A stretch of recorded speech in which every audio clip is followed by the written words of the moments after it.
시청자 여러분 안녕하세요. 여도은입니다. 경제 시그널 10 시작하도록 하겠습니다. 밤사이 미증시의 훈풍을 그대로 이어받기는커녕 계속 시장은 갈팡질팡을 하고 있습니다. 특히나 우리 시장을 이끄는 반도체 대형주 가운데 SK하이닉스의 주가가 큰 폭으로 하락하자 대형주 중심의 시장 코스피는 힘을 내지 못하고 있는데요. 과연 오늘 시장의 가장 취약한 점은 무엇일까요? 이 가운데 코스닥의 강세, 바이오에도 강세가 지속되는 부분도 눈여겨볼 투자 포인트 중에 하나가 되겠습니다. 자, 오늘 시장 내용 하나씩 포인트 짚어보도록 하죠. 첫 번째 키워드 열어보겠습니다. SK하이닉스와 삼성전자 바톤 터치를 하는 걸까요? 사실 그동안의 상승은 삼성전자 대비해서 SK하이닉스가 굉장히 가팔랐죠.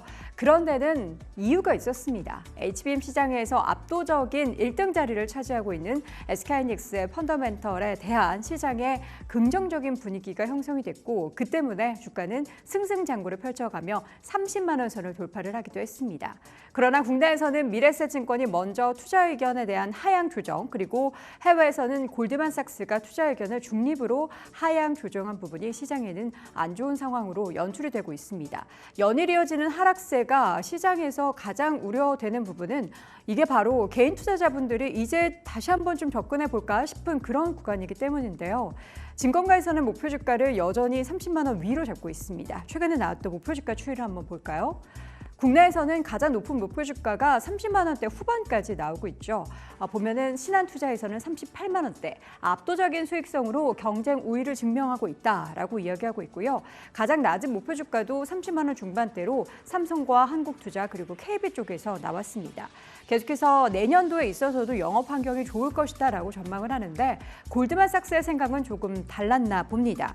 HBM 수요가 장기적으로 견조하긴 하겠지만 내년부터는 경쟁 심화로 인한 가격의 하락이 이어질 것이다. 그러니까 지금은 SK하이닉스가 가격에 대한 결정권을 가지고 있지만 이게 이제는 공급사에서 고객사로 넘어갈 가능성이 있다라는 것이 골드만삭스의 분석입니다. 과연 지금 구간에서 SK하이닉스에 대한 전략은 어떻게 가져가야 될지 또 오늘은 삼성전자가 주가가 그래도 보합권에서 상승과 하락을 오가면서 버텨내고 있는데 오늘 11시 45분이죠. 이재용 회장의 최종심 관련한 대법원 판결이 예정이 되어 있습니다. 시장에서는 이를 두고 과연 경영에 대한 조금 더 활발한 이재용 회장의 행보를 기대하는 시선들도 있는데 관련한 내용을 저희가 현장 연결해서 자세하게 짚어보도록 하겠습니다. 자, 이어서 두 번째 키워드 확인해 보시죠. 스테이블 코인 관련한 소식이 밤사이 전해졌죠.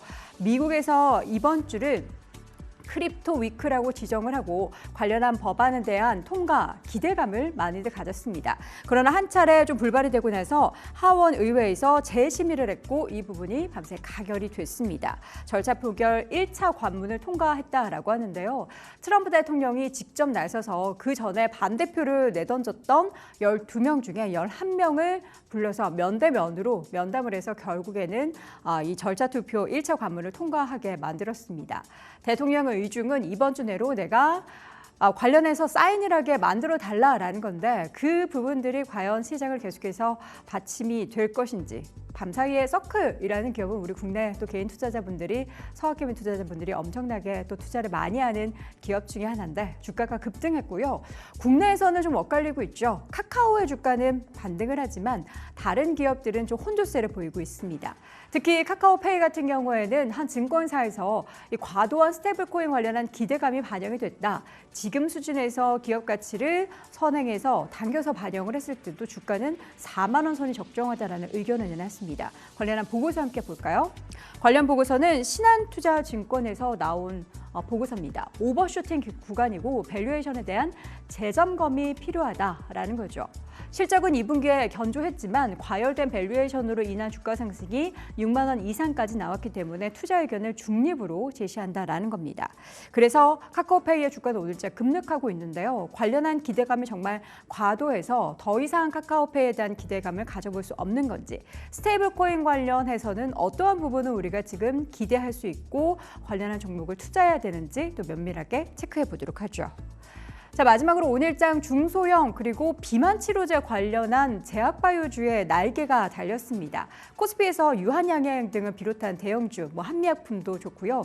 코스닥에서는 시총 상위주 가운데 펩트론의 주가가 52주 신고가. 물론 펩트론 같은 경우에는 전립선 및 다른 치료제 관련해서 그 약 이름이 루프원이죠. 이 약이 품목 허가를 취득했다라는 소식이 더 주가를 끌어올리고 있지만 같이 52주 신고가, 삼천당 제약, D&D 파마텍 등의 비만 치료제 관련한 종목들의 강세가 두드러지고 있습니다.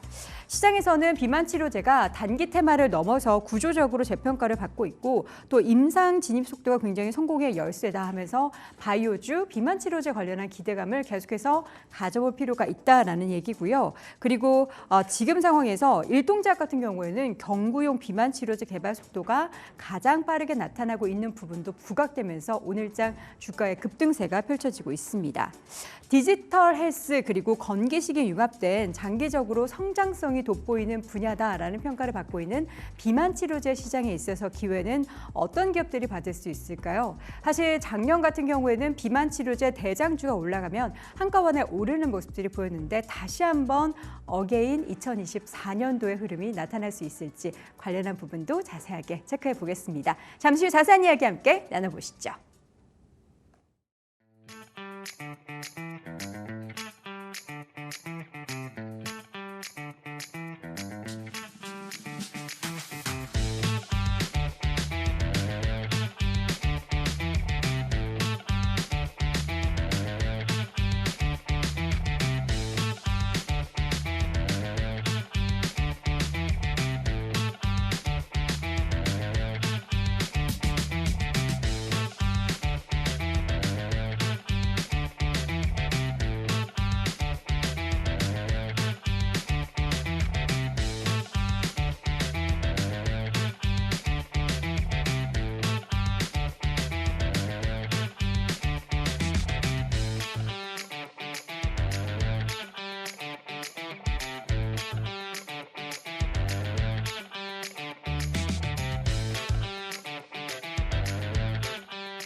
경제 시그널 10 함께하고 있습니다. 현재 구간 코스닥도 약보합권 흐름 지속을 하면서 코스피는 0.5% 하락, 코스닥은 0.17% 하락세를 보이고 있습니다.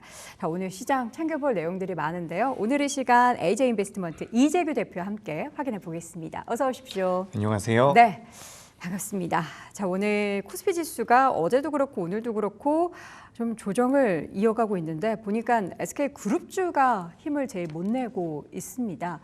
이게 단기적일지 아니면은 이제 우리가 아무래도 대형주 전체적으로 좀 코스닥 대비해서는 조금 더 빠르게 올라온 것에 대한 기간 조정이 당연하게 좀 수순으로 접어든 건지 어느 쪽으로 보십니까? 네, 일단 조정이 나와야 되는 것은 맞다라고 생각을 하거든요. 네. 근데 지금 저도 깜짝 놀랐는데 네. SK하이닉스가 7% 정도 하락이 맞아요. 나오네요. 그래서 우리가 일단 이렇게 투매 비슷하게 낙폭이 좀 크게 나오면 단기적으로 물량 자체가 더 나올 가능성이 전 있다라고 보고 있기 때문에 일단은 SK하이닉스 같은 경우는 지금 매매를 시작한다라고 한다면 분할 매수 관점으로 보셔야 됩니다. 내가 만약에 가지고 있는 자금이 있다라고 하더라도 그 자금을 일시적으로 투입하는 것은 굉장히 큰 리스크가 있다라는 말씀을 드리고 싶고요. 일단 이제 SK하이닉스라든지 삼성전자라든지 반도체 쪽에 가지고 있는 여러 가지 내러티브 같은 경우는 저는 굉장히 긍정적이라고 생각을 하고 있어요.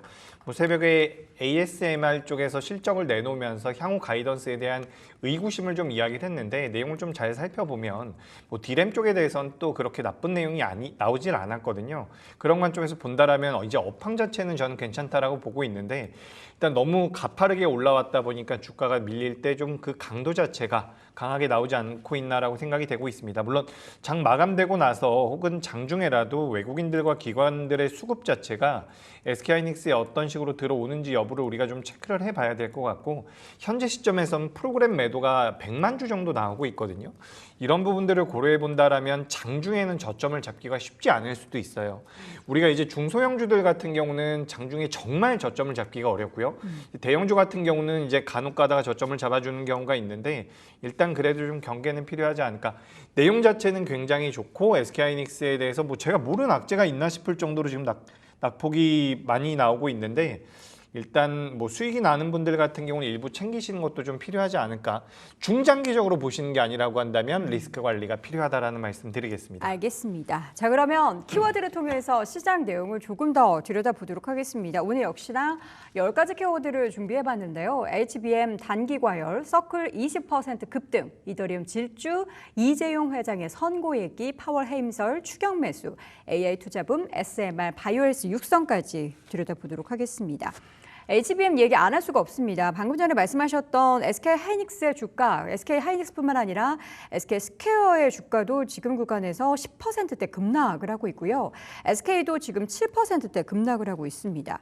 경쟁 심화는 당연히 나타날 것으로 보였고요. 우리가 사실 미국 기업 엔비디아 얘기할 때도 네. AMD도 이제 치고 올라온다. 그런데 생각해 보면은 AI라는 그 파이 자체가 더 커질 수밖에 없는 환경이라서 이게 실제로 매출단에 있어서 숫자가 줄어들지는 않을 것이다라는 이야기도 했는데 왜 이렇게 SK하이닉스에 대한 내년도 실적의 좀 하락을 이야기하는 걸까요? 네, 일단 제가 비를 뚫고 오느라 네. 상세하게 보지를 못했어요. 하지만 제가 생각하고 있는 부분을 말씀드려보자면 저도 지금 좀 놀랐어요. 많이 SK하이닉스가 하락해서. 너무 많이 그쵸. 하락을 하는데 우리가 좀 생각을 해보면 지금 중국에서 미국에서 중국 쪽으로 수출함에 있어서 엔비디아 쪽에서 H20과 B40에 대해서 규제를 어느 정도 완화해 줬잖아요. 그런 과정에서 이제 삼성전자가 그에 따른 물량들을 납품을 한다라고 이야기가 되어 있죠.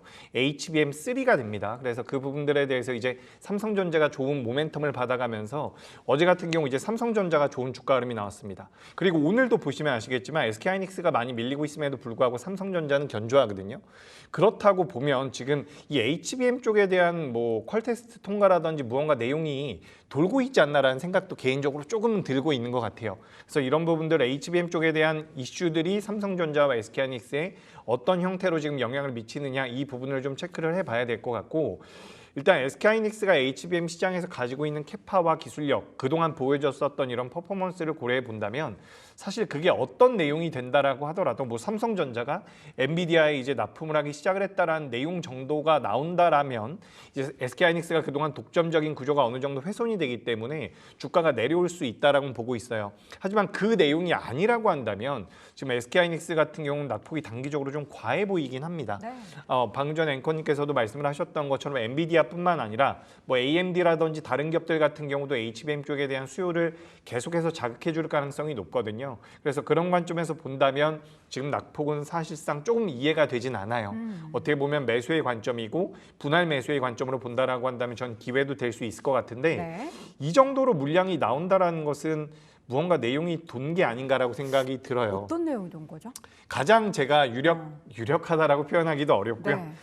삼성전자가 엔비디아에 납품을 본격적으로 하게 되지 않았나라는 생각이 좀 들거든요. 지금 HBM3는 납품을 하고 있잖아요. 3는 납품을 하고 있고 3 같은 경우는 아직까지 납품을 하지 않고 있는 걸로 알고 있거든요. 3 하고 있고 3E는 안 네, 하는데 그렇죠. 이제는 뭐 3E까지 3E에서 이제 3E죠. 3E에 대한 납품이 진행된다라고 하면 그런 부분. 근데 또 반대로 삼성전자가 많이 오르진 않아요. 그래서 그러니까요. 이게 논리적으로는 맞지 않아 보이는데 어쨌든 SK하이닉스가 이렇게까지 많이 밀릴 이유는 HBM 쪽에 대한 수요가 둔화된다거나 HBM 쪽에 대한 경쟁 관계가 많이 악화된다거나 이런 것들을 우리가 명분으로 찾아볼 수가 있을 것 같고 또 이제 우리가 좀 단순하게 생각을 해보면 수급적인 논리로도 볼 수 있을 것 같습니다. 개인 투자자분들께서 많이 선호하는 기업이기 때문에 많은 물량들이 들어왔다가 이제 SK하이닉스 같은 경우 사실 지난주에 고가였죠. 30만 6천 원대까지 올라가면서. 그래서 네. 어떻게 보면 지금 보유하고 계신 분들은 대다수가 수익일 텐데 수익 나는 분들의 입장에선 주가가 밀려 내려올 땐 수익을 또 확정짓고 싶어 하시거든요. 그런 관점에서 투매가 투매를 좀 불러일으키고 있지 않나라는 생각이 들면서 HBM 쪽에 대한 뉴스 추이는 좀 우리가 따져봐야 되지 않을까라는 말씀 드리도록 하겠습니다. 만약에 삼성전자가 그렇게 해서 엔비디아에 납품을 시작했기 때문에 SK하이닉스가 상대적으로 하락한다라고 한다면 정말 그러한 네. 내용이 시장에 전해진다면 SK하이닉스에는 정말 안 좋은 악재인 건가요? 저는 정말 안 좋은 악재까지는 아니고 그래도 조금 가치는 훼손될 수 있지 않을까라고 생각이 되거든요. 그동안에는 거의 독점적이고 독점이었는데. 독보적이었기 때문에.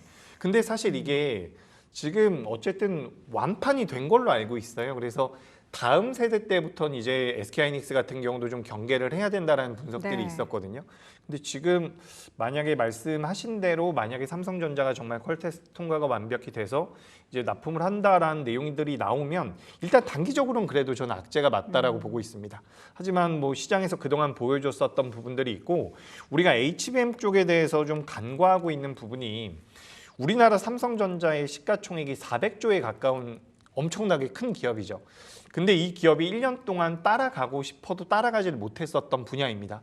결국엔 기술력적인 부분에서 SK하이닉스가 가지고 있는 뭐 수율이라든지 이런 부분들을 우리가 고려해 본다면 경쟁력은 분명히 있을 거라고 생각을 하고 단기적으로는 악재가 될 수도 있겠지만 그렇지 않을 가능성이 길게 본다라고 한다면 크게 타격은 덜할 것 같다.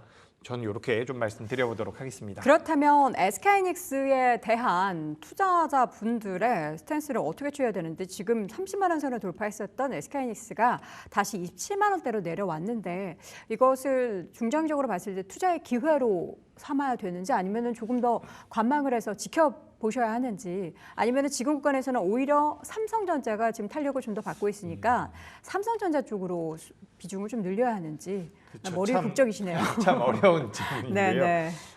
저도 방금 전에 살펴보니까 골드만삭스에서 이제 SK하이닉스의 뭐 목표 주가를 하향했다라고 하더라고요. 그래서 그 부분들의 그런 명분이 뭐였냐면 앞으로 HBM 시장에 대한 경쟁이 심화될 수 있다는 부분인 것 같아요. 그래서 우리가 잠깐 이야기 나눠봤던 것처럼 삼성전자 쪽이 만약에 들어온다라고 한다면 그에 따른 어떻게 보면 피해를 얻을 수도 있다는 분석들이 나오고 있는 것 같습니다. 그래서 우리가 좀 이야기해봤었던 부분들이 대략적으로 맞아 떨어지고 있는 것 같은데 일단 SK하이닉스 같은 경우는 지금 수익이 나고 계시다라고 한다면 참 수익이 나고 계셨으면 좋겠어요. 네. 지금 이렇게 주가가 올라왔는데 거의 몇 년을 올라온 거죠. 1년, 2년 정도 올라온 상황이기 때문에 지금 수익이 나고 계셨으면 좋겠는데 수익이 나고 있는 분들 같은 경우는 일부는 저는 챙기시는 게 맞지 않을까라고 생각이 됩니다. 그리고 이제 신규 매수를 고려해 보신다라고 한다면 뭐 오늘 종가 기준으로는 한번 공략해 볼 만할 것 같아요. 네. 그래서 대반등이 나온다라고 한다면 다시 한번 모멘텀이 만들어지면서 올라갈 수가 있으니까. 네. 하지만 매수를 한다라고 하더라도 단기적으로 공격적으로 들어갈 자리는 아니라고 생각을 하고 있어요. 그리고 우리가 이제 SK하이닉스와 매번 비교를 하고 있는 것이 삼성전자잖아요. 근데 그동안 대다수의 전문가분들이나 이 반도체 업계에서 일을 하고 계신 분들이 이야기를 하면 삼성전자보다는 SK하이닉스가 낫다라는 이야기를 많이 했거든요. 근데 지금부터는 좀 달라질 가능성도 있다라고 보고 있습니다. 네. 우리가 지금 이재용 회장에 대한 그 선거 공판이 진행이 되고 나면 네. M&A 쪽에 대한 모멘텀들도 같이 붙어가면서 이 반도체 업황에 대한 반도체 쪽에 대한 드라이브를 걸겠다라는 코멘트들 같은 경우도 과거보다는 좀 더 나올 가능성이 있다라고 저는 보고 있거든요.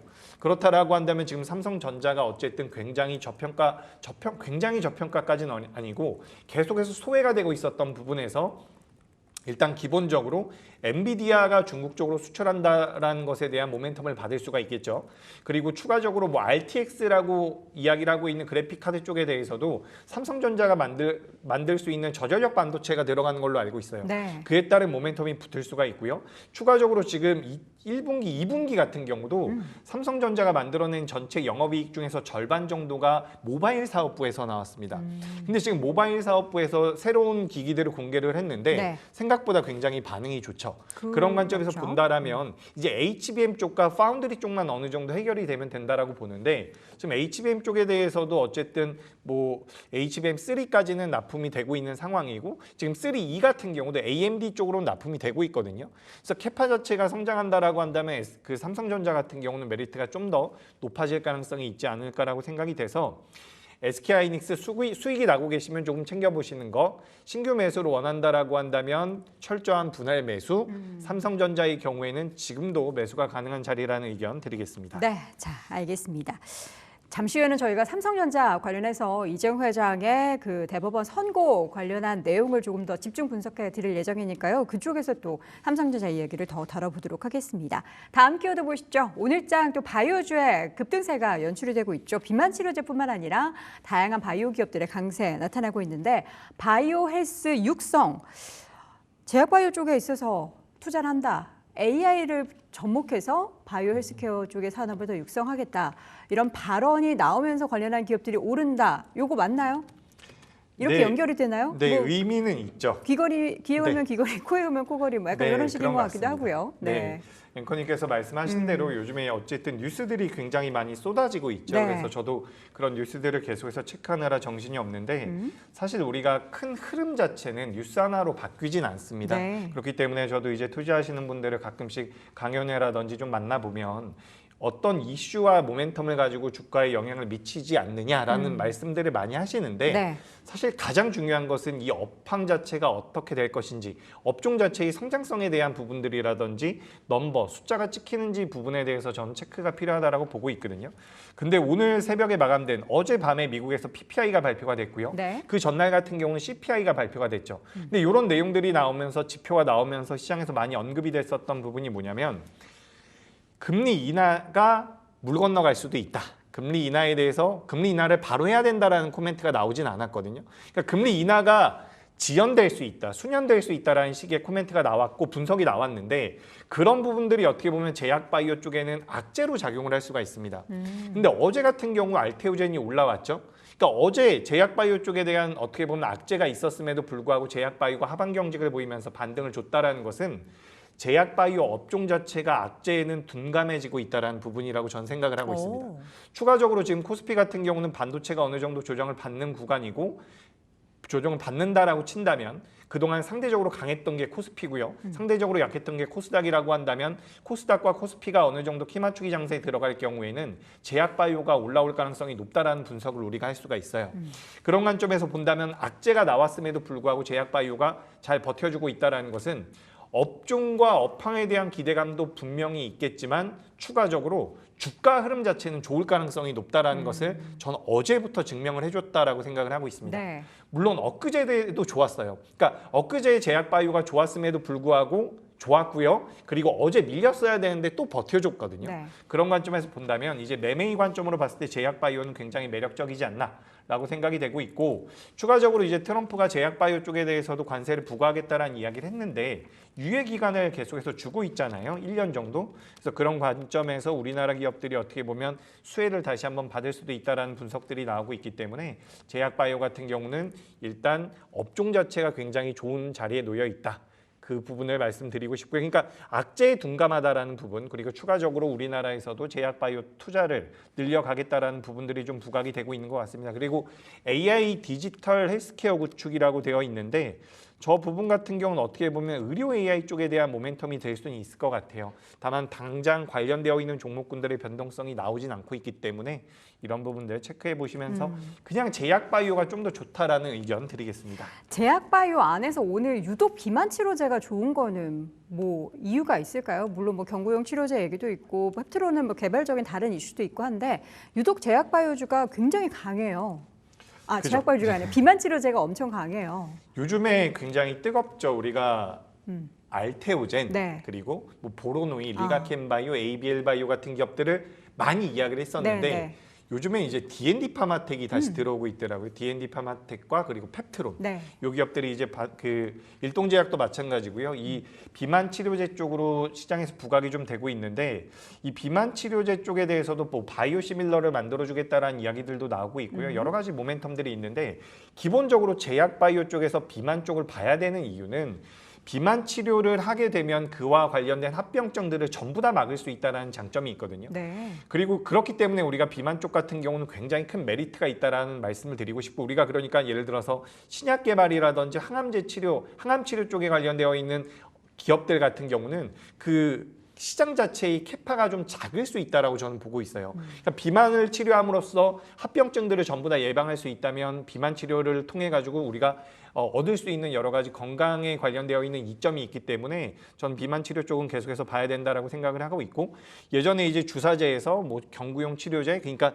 장기 지속형 주사제로 바뀌었다가 이제 또 한번 경구용으로 바뀌면서 이런 과정에서 계속해서 제형의 변경 구간에 들어가고 있는데, 우리가 이제 비만 치료 같은 경우는 또 한 가지 굉장히 큰 메리트가 뭐냐면 아픈 사람들만 먹는 게 아니에요. 미용에 관심 있는 분들 같은 경우도 관심이 있거든요.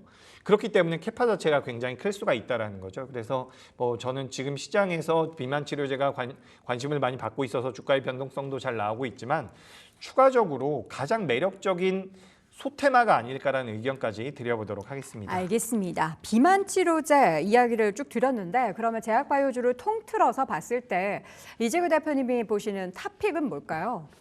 네, 제약바이오 쪽에서 우리가 지난 화요일에는 네. 제가 오스코텍을 좀 말씀드렸었거든요. 네. 그래서 오스코텍 같은 경우도 오늘 유한양행이 많이 올라오고 있는데, 맞아요. 오스코텍 같은 경우도 같이 한번 변동성이 나올 수 있지 않을까 의견 드리고 싶고요. 지금 제약바이오는 오. 좋은 기업들이 굉장히 많기는 많아요. 합니다. 지금 약간 물방고 기반이에요. 네, 제약바이오 그래서 쪽이. 전반적으로 좋은데, 제가 오늘 말씀드리고 싶은 기업은 대웅제약이라는 기업이 있어요. 대웅제약. 네. 네. 대웅제약이 이제 오늘 신고가 잠깐 넘어갔다가 밀렸는데, 이 기업 같은 경우는 우리가 전통적인 제약사라고 보시면 돼요. 우리가 예전에 뭐 동국제약 같은 경우도 전통적인 제약사인데 화장품과 미용기기가 붙었다라는 이야기를 한번 나눠봤던 적이 있고요. 또 이제 대웅제약 같은 경우는 비만 치료제에 대한 연구 개발을 하고 있습니다. 네. 하지만 시장에서는 잘 관심이 없어요. 대웅제약 같은 경우는 일단 보톡스에 대한 관심도가 높거든요. 그렇죠. 그러니까 보톡스 쪽에 대한 사업을 영위하고 있는데, 우리가 보톡스 사업을 하고 있는 기업들 중에서는 슈젤이라든지 다른 기업들이 더 많이 부각이 됐었어요. 근데 대웅제약 같은 경우가 이제 미국 시장에 가장 먼저 진출을 해서 미국 시장 내에서의 점유율이 15% 정도 나오고 있는 걸로 알고 있거든요. 그런 부분들을 고려해 본다라고 한다면 보톡스 쪽에 대한 모멘텀이 계속해서 붙어줄 가능성이 높다라고 보고 있고, 일단 기본적으로 굉장히 이 기업 같은 경우는 안정적인 매출 구조를 가지고 있는 기업이거든요. 지금 대웅제약 같은 경우는 국민연금 같은 경우도 주주로 들어와 있는 상황에서 지금 시가총액이 2조가 좀 안 되고 있는 기업인데 영업이익이 그래도 1,500억 정도 나오고 있습니다. 내년 같은 경우, 후내년 같은 경우 2,000억이 넘어간다라는 분석들이 나오고 있는데, 여기서 보톡스 쪽에 대한 모멘텀을 제약사로서 받아간다라고 한다면 그 성장성 모멘텀 같은 경우는 붙어줄 필요성이 있다라고 저는 보고 있고, 추가적으로 비만 쪽에 대한 모멘텀 같은 경우도 같이 받아갈 가능성이 높다라고 보고 있거든요. 그래서 이제 비만 쪽과 그리고 보톡스 쪽에 대한 말씀을 드리고 싶고, 추가적으로 그 위 질환과 관련되어 있는 약품도 이제 판매를 시작한다라고 이야기가 되고 있거든요. 네, 그래서 이름이 제가 기억이 안 그러니까 나는데 저도요. 지금 그거를 되게 크게 들었거든요. 팩사클루? 그 팩사클루가 약도 맞나요? 그렇고. 제가 네. 갑자기 기억이 안 나는데 제가 찾아보겠습니다. 제가 좀 이따 좀 네네. 찾아볼게요. 그래서 그에 따른 모멘텀 같은 경우도 이제 다른 나라에서 수출을 통해 가지고 만들어진다라고 한다면 지금 이제 약간 따라 붙어도 될 만한 위치에 있는 몇 안 되는 기업 중에 하나라고 보고 있습니다. 팩수클루. 팩수클루, 비슷했습니다. 그죠? 네. 그래서 거기에 대해서 네. 우리가 계속해서 좀 체크가 필요하지 않을까라는 의견 드리겠습니다. 알겠습니다. 제약바이오 이야기 나눠봤는데 앞으로 왠지 제약바이오 이야기를 더 자주 하게 될 것 같다라는 생각이 들었습니다. 자, 마지막 키워드 골라볼 텐데요. 10개 중에서 가장 눈에 띄는 거는 이제 추격 매수라는 키워드가 있습니다. 지금 우리 시청자분들 중에서는 약간 포모족 분들도 있으시단 말이죠. 오늘 지금 또 갑자기 조선주가 막 하나오션이 4% 올라가고 지금 중소형주에서는 제약바이오 날아가고 하니까 아 이거 내가 좀 따라잡을 종목 뭐 없을까 하는 분들 계시는데 이게 어떤 종류의 그 주식을 따라잡기에 적합하다라고 보십니까? 네, 일단 저는 크게 보면은 네. 다 좋은 것 같긴 해요. 다 좋은데 기다릴 수 있느냐 여부도 좀 중요할 것 그죠. 같아요. 잘 그리고 기다려도 일단 되는지. 그래도 좀 추세를 타고 있는 쪽에서 우리가 공략을 해본다면 네. 저는 일단 화장품도 굉장히 좋게 보고 있는데 방산 쪽이 좀 매력적인 것 같아요. 방산. 네, 그래서 저는 풍산. 우리 풍산 얘기 풍산. 되게 자주 했잖아요. 그죠. 풍산이 풍산도 52주 또 신고가예요. 예, 풍산도 네. 그렇고 방산주들이 우리가 이제 조방원이라고 이야기를 많이 네. 하면서 조선과 방산 쪽을 거의 같이 많이 언급을 하고 있는 것 같은데 최근에 주가 흐름만 놓고 보면 방산 쪽이 확실히 강하거든요.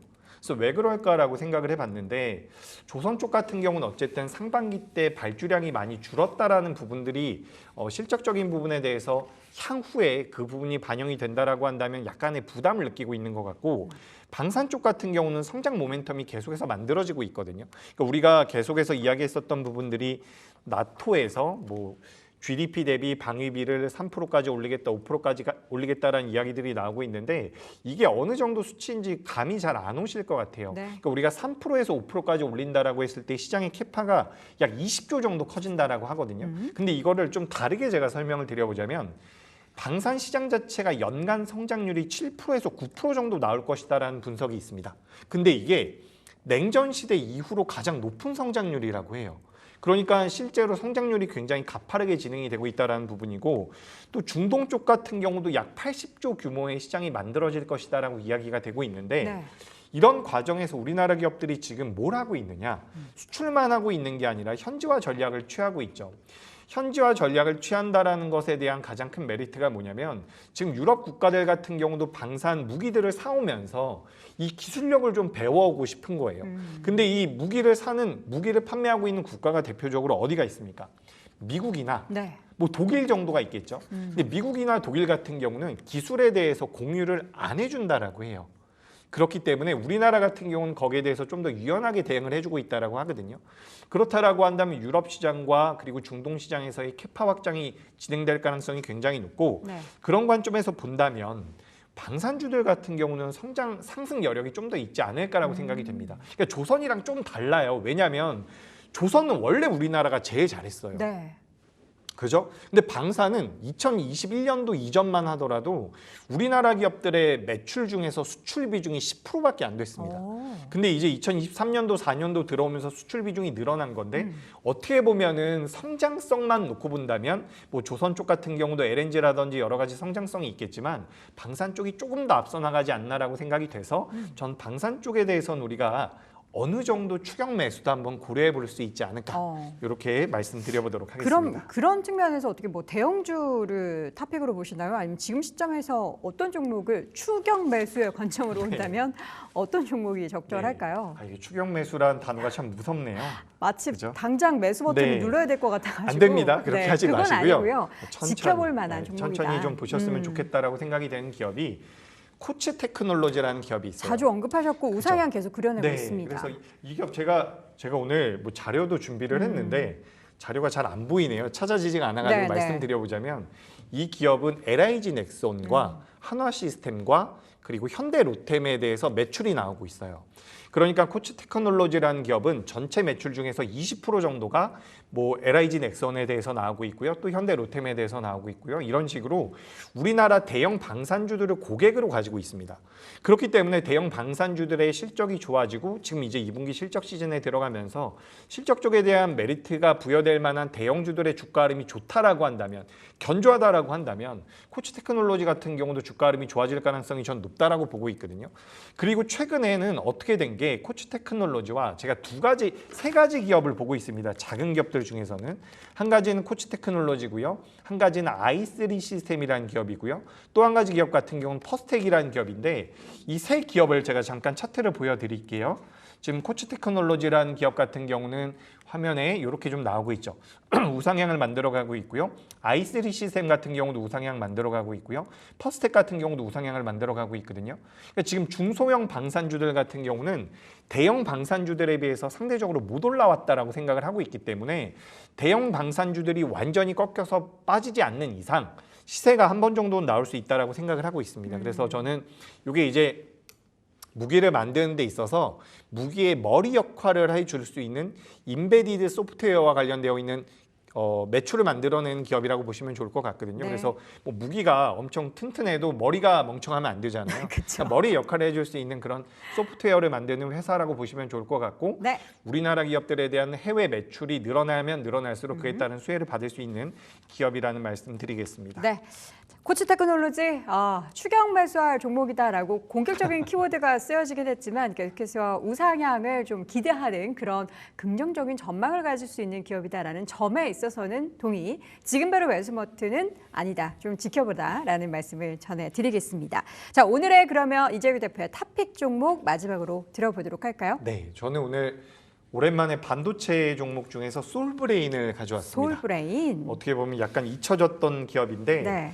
이제 반도체가 오늘 SK하이닉스가 많이 밀리고 있어서 관련되어 있는 7%나 직접적인 수혜를 받는 기업들은 우리가 좀 지켜봐야겠지만 네.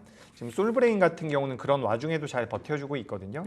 이제 반도체 소재단에 관련되어 있는 기업이다라고 보시면 좋을 것 같고요. 네. 반도체 소재 쪽에 대해서 그러니까 반도체가 굉장히 민감하잖아요. 그 반도체를 만드는 데 있어서 불순물을 제거해주거나 이런 화학적인 소재를 공급하는 업체라고 보시면 좋을 것 같습니다. 그래서 어제 같은 경우도 주가 흐름이 긍정적으로 좀 나왔는데 지금부터 추가적인 우상향의 가능성이 전 있다라고 보고 있거든요. 그리고 뭐 최근에 이제 삼성양 매출이 많이 나오는 기업들에 대한 관심도도 높은데 솔브레인 같은 경우는 전방위적으로 매출이 나오고 있으니까 그런 부분들 참고해 보시면 좋을 것 같고 현재가가 21만 원입니다. 그래서 저는 이 기업 같은 경우는 우리 뭐 SK하이닉스는 많이 올라왔잖아요. 근데 반대로 이제 소재단 같은 경우는 많이 못 올라왔다라고 생각을 하기 때문에 지금 매수하셔도 괜찮을 것 같아요. 현재가 이하에서 접근해 보시면 좋을 것 같고요. 목표가는 24만 원. 손절가는 18만 5천 원으로 이렇게 의견 드리겠습니다. 알겠습니다. 오늘장 탑픽 종목은 솔브레인 고르셨고요. 매수가 현재가 가능하지만 목표 주가는 24만 원, 손절가는 18만 5천 원으로 설정해 보겠습니다. 현재 구간 SK하이닉스 주가가 지금 거의 8% 가까이 급락을 하고 있습니다. 물론 앞서서 이재규 대표님이 SK하이닉스의 추가적인 하락 여부나 이런 것들을 봤을 때는 조금 더 관망을 하자라는 말씀을 해주셨는데 그러면 이제 관망을 하다가 이 정도 가격대까지 급락을 한다면 정말 매수에는 부담이 없다라고 생각하시는 그 가격대가 혹시 있으실까요, 주가가? 네, 일단 또 제가 공교롭게도 HTS의 이평선을 다 지워놨네요. 그래서 일단 기술적으로 놓고 보면 23만 원, 24만 원 정도까지는 여기까지 밀리면 사실 여기까지 추세가 밀리면은 꺾이는 거거든요. 불안해서 못 사실 네. 것 같아요. 그래서 제가 일단 이렇게 좀 단기적으로 말씀드려 볼게요. 바로 직전 저점이 26만 5천 원대거든요. 그렇죠. 이 정도 가격대까지 내려오게 되면 신규 매수자의 입장에서는 네. 1차 매수 정도는 가능하지 않을까라고 생각이 됩니다. 그래서 사실 저는 오늘 종가부터도 가능할 것 같은데 네. 또 26만 원대가 지지되는지 여부가 좀 중요할 것 같고 더 중요한 것은 이제 내용들이 좀 나올 수 있어요. 네, SK하이닉스가 왜 이렇게 밀린다라는 부분에 대해서 그 내용들이 정말 치명적이다라고 한다면 그때는 좀 보류를 하시고 뭐 이 정도야 우리가 알고 있었어. 삼성전자와 관련되어 있는 부분이야라고 한다면 뭐 그 HBM 수요 둔화라든지 경쟁 심화에 대한 부분이라고 한다면 매수도 저는 가능하다라는 말씀 드리겠습니다. 오늘 반면 삼성전자의 주가는 더욱더 견조하고 있습니다. 견조하게 지속이 되고 있어요. 6만 5,600원대 현재 기록이 되는데 이재규 대표님의 의견도 좀 들어볼게요. 오늘 삼성전자 이재용 회장의 대법원 판결에 무죄가 선고될 가능성이 굉장히 높잖아요. 무죄가 선고가 된다면 삼성전자에 대해서는 어쨌든 사법 리스크를 탈피를 하는 거기 때문에 추가적으로 상승세에 대해서 좀 가볍게 여겨질 수 있을지 아니면 상관없다. 어차피 시장에서는 무죄인 줄 네. 알고 있었기 때문에 이 부분이 주가에 영향을 미치는 것은 굉장히 제한적일 것이다. 어느 쪽으로 보실까요? 제한적이지 않을까요? 그러니까 뭐 나쁜 이야기는 아니죠. 네. 나쁘다라고 표현할 수는 없는 부분인데 엄청나게 주가 상승에 대한 기폭제 역할을 할 것이다라고 말씀드리긴 어렵습니다. 네. 다만 이제 뭐 삼성전자라는 기업 자체가 그렇죠. 오늘도 뭐 1.3%, 1.5% 이렇게 올라가는 규모가 굉장히 큰 기업이기 때문에 뭐 그런 선거 결과로 인해서 선고 결과로 인해서 주가의 변동성이 커진다라고 보긴 어렵고 다만 개인적으로 우리나라 삼성전자가 어쨌든 대장주의 역할을 좀 든든하게 해줘야지만 시장의 분위기 자체가 좋아질 수가 있기 때문에 좀 더 공격적인 행보를 보여주시면 어떨까라는 생각이 들어요. 근데 실제로는 그런 것도 있더라고요. 어떤가요? 2심 무죄 판결을 받고 나서 네. 실제로 M&A를 진행을 했었어요. 그러니까 무죄 판결이란 그런 무죄라는 그런 사법적인 리스크가 제외되고 나서 이제 M&A를 했었던 이력이 있긴 하거든요. 그래서 이번에도 그런 기대감이 좀 있는데 그런 기대감으로 주가가 올라갈 만한 규모의 회사는 아닙니다. 뭐 디램이나 모바일 쪽에 대해서 우리가 계속해서 체크를 해보면서 보시면 전 삼성전자 같은 경우는 그래도 우리가 이거 동네 바보형이라고 이야기 많이 했잖아요. 근데 이제는 좀 좋아질 것이다라는 말씀 드리도록 하겠습니다. 알겠습니다. 바보형이라고 하기에는 너무 똑똑하신 분이고 맞아요. 또 잘생겼어요. 종목이요. 종목에 대해서 그렇게 이야기를 했었죠. 제가 이재용 회장님이 그런 말을 했습니다. 알겠습니다. 현재 구간 삼성전자와 SK하이닉스의 엇갈린 행보가 나타나고 있는 가운데 우리 또 투자자분들은 이제는 3원 리스크까지 벗어냈으니까 삼성전자에 대한 공격적인 매수를 해야 할까라는 그런 생각도 드실 텐데 일단은 두 종목 모두 오늘에 있어서의 뭔가 결단을 내려서 비중을 확 실는 것보다는 조금 더 향방을 지켜보셔야겠습니다. 자, 오늘 또 시장 이야기 자세하게 나눠봤고요. AJ인베스트먼트 이재규 대표와 함께했습니다. 대표님 고맙습니다.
네, 딥다이브 이어가도록 하겠습니다. 자, 가상화폐 관련한 이야기를 좀 나눠봐야 될 텐데 크립토 위크가 지나가고 있는 가운데 계속해서 사상 최고치를 경신하고 있는 비트코인 이야기도 궁금하고요. 관련한 소식에 대해서 자세하게 이야기를 좀 들어보도록 하겠습니다. 동국대학교 블록체인 연구센터의 박성준 센터장 함께합니다. 교수님 어서 오십시오. 네, 반갑습니다. 네, 반갑습니다. 네. 비트코인 가격의 상승세가 최근에 굉장히 두드러지고 있는데 그게 가장 큰 이유 중에 하나가 크립토 위크가 영향이 미쳤겠죠.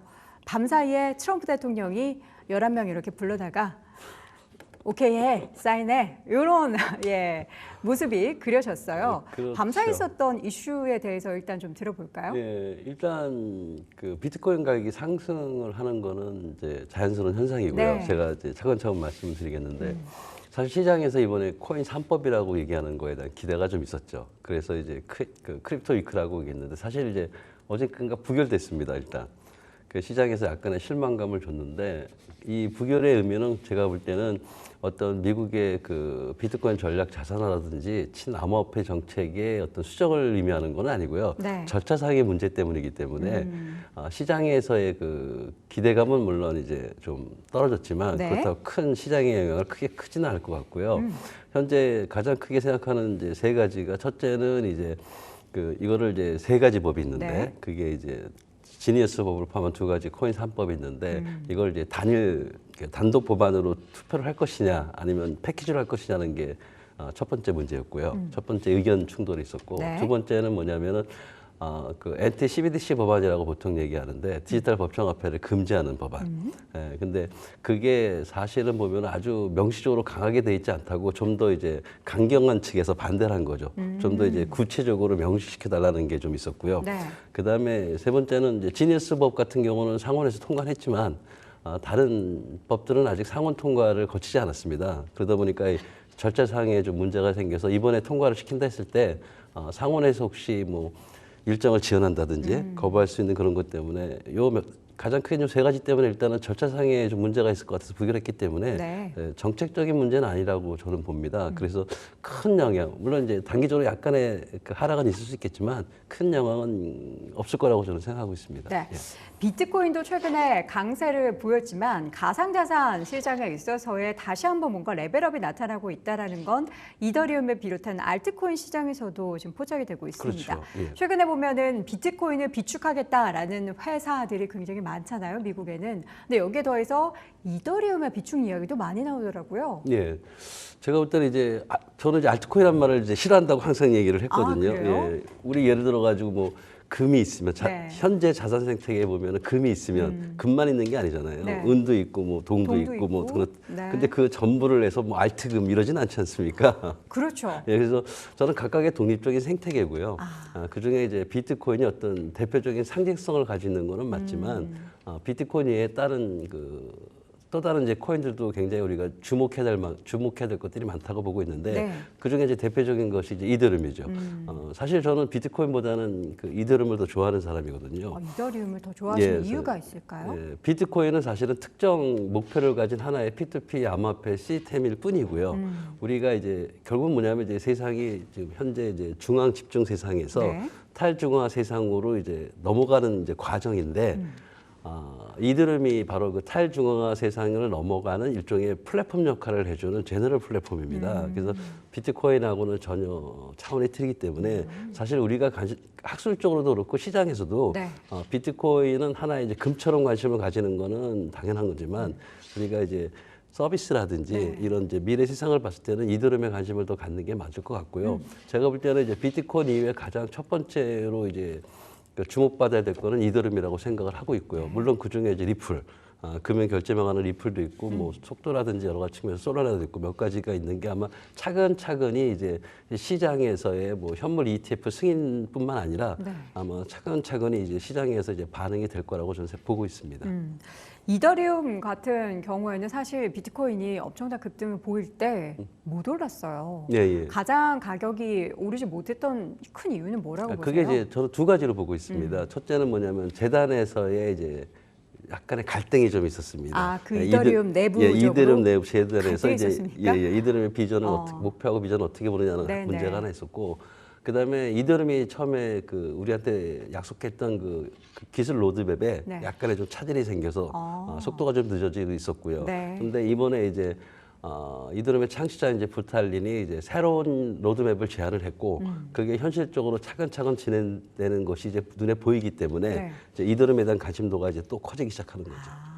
다시 한번 그러면 이렇게 이더리움이 움직이면은 말씀해 주셨던 리플을 비롯해서 또 알트코인을 싫어하신다고 해서 제가 어떤 단어를 써야 될지 모르겠는데 그냥- 같이 이제 추종하는 다른 가상자산들이 좀 움직임이 나타나고 있습니다. 네, 사실 지금- 먼저 리플이 움직이긴 했어요. 원래 리플은 오래전부터 주목받는 뭐 소송 관련한 얘기도 디지털 있고 자산이었죠. ETF 관련한 예. 이야기도 있고요. 증권형이냐 비증권형 거 가지고 이제 소위 말하는 증권거래위원회하고의 끊임없는 법적 싸움이 있었고, 맞아요. 그리고 리플은 타켓이 분명히 정해졌기 때문에 네. 사람들이 받아들이기에 굉장히 편합니다. 이거는 이제 금융결제망, 네, 소위 네. 말하는 스위프트를 대처할 수 있는 하나의 대안으로 보기 때문에 그래서 리플에 대해서는 상당히 인식이 좋았습니다. 네. 그래서 이제 리또소라는 얘기도 있었잖아요. 리플에 또 속는다.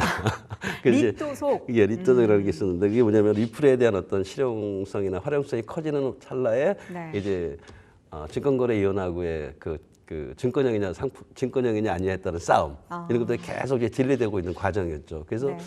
저는 리플도 상당히 주목받아야 될 것 중에 하나로 생각하고 있습니다. 지금 리플의 US 달러 기준으로 3달러의 돌파가 최근에 일어났습니다. 예, 예, 그러면서 맞습니다. 뭐 연말에 뭐 리플은 뭐 얼마까지 간다, 또 이게 ETF가 또 만들어지면은 또 얼마나 간다, 뭐 이런 다양한 전망들이 있는데 우리 교수님도 어떻게 좀 가격에 대한 부분에 있어서는 뭔가 숫자가 안 보이십니까? 제가 제일 싫어하는 게 그런 거거든요.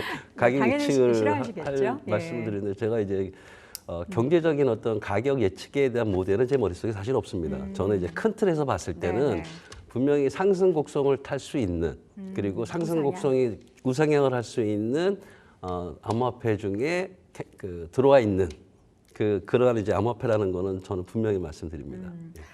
앞으로 미국 증권거래위원회에 사실 비트코인 ETF 외에도 지금 일부 국가에서는 이더리움 ETF도 이미 상장이 예, 되어 이미 있고요. 승인되어 있습니다. 다른 뭐 솔라나나, 도지코인 그리고 뭐 리플 등의 주요 ETF가 신청은 일단 다수 접수가 예, 됐다고 추진하고 하는데 있습니다. 예. 이게 추진하는 게 좀 순항을 겪게 될 거라고 보세요? 예, 그게 일단은 비트코인 현물 ETF가 나오면서 네. 디지털 자산 생태계라는 하나의 그 이제 기반을 만들어 준 거죠. 네. 그러면 제가 아까 말씀드린 것처럼 자본 생태계라는 게 금만 있는 게 아니라 운동이 있듯이 이제 비트코인 ETF뿐만 아니라 또 다른 이더리움 같은 경우는 아마 현재 미국에서 신청을 했고 네. 제가 볼 때 올해 안에는 통과될 것 같습니다. 분위기상.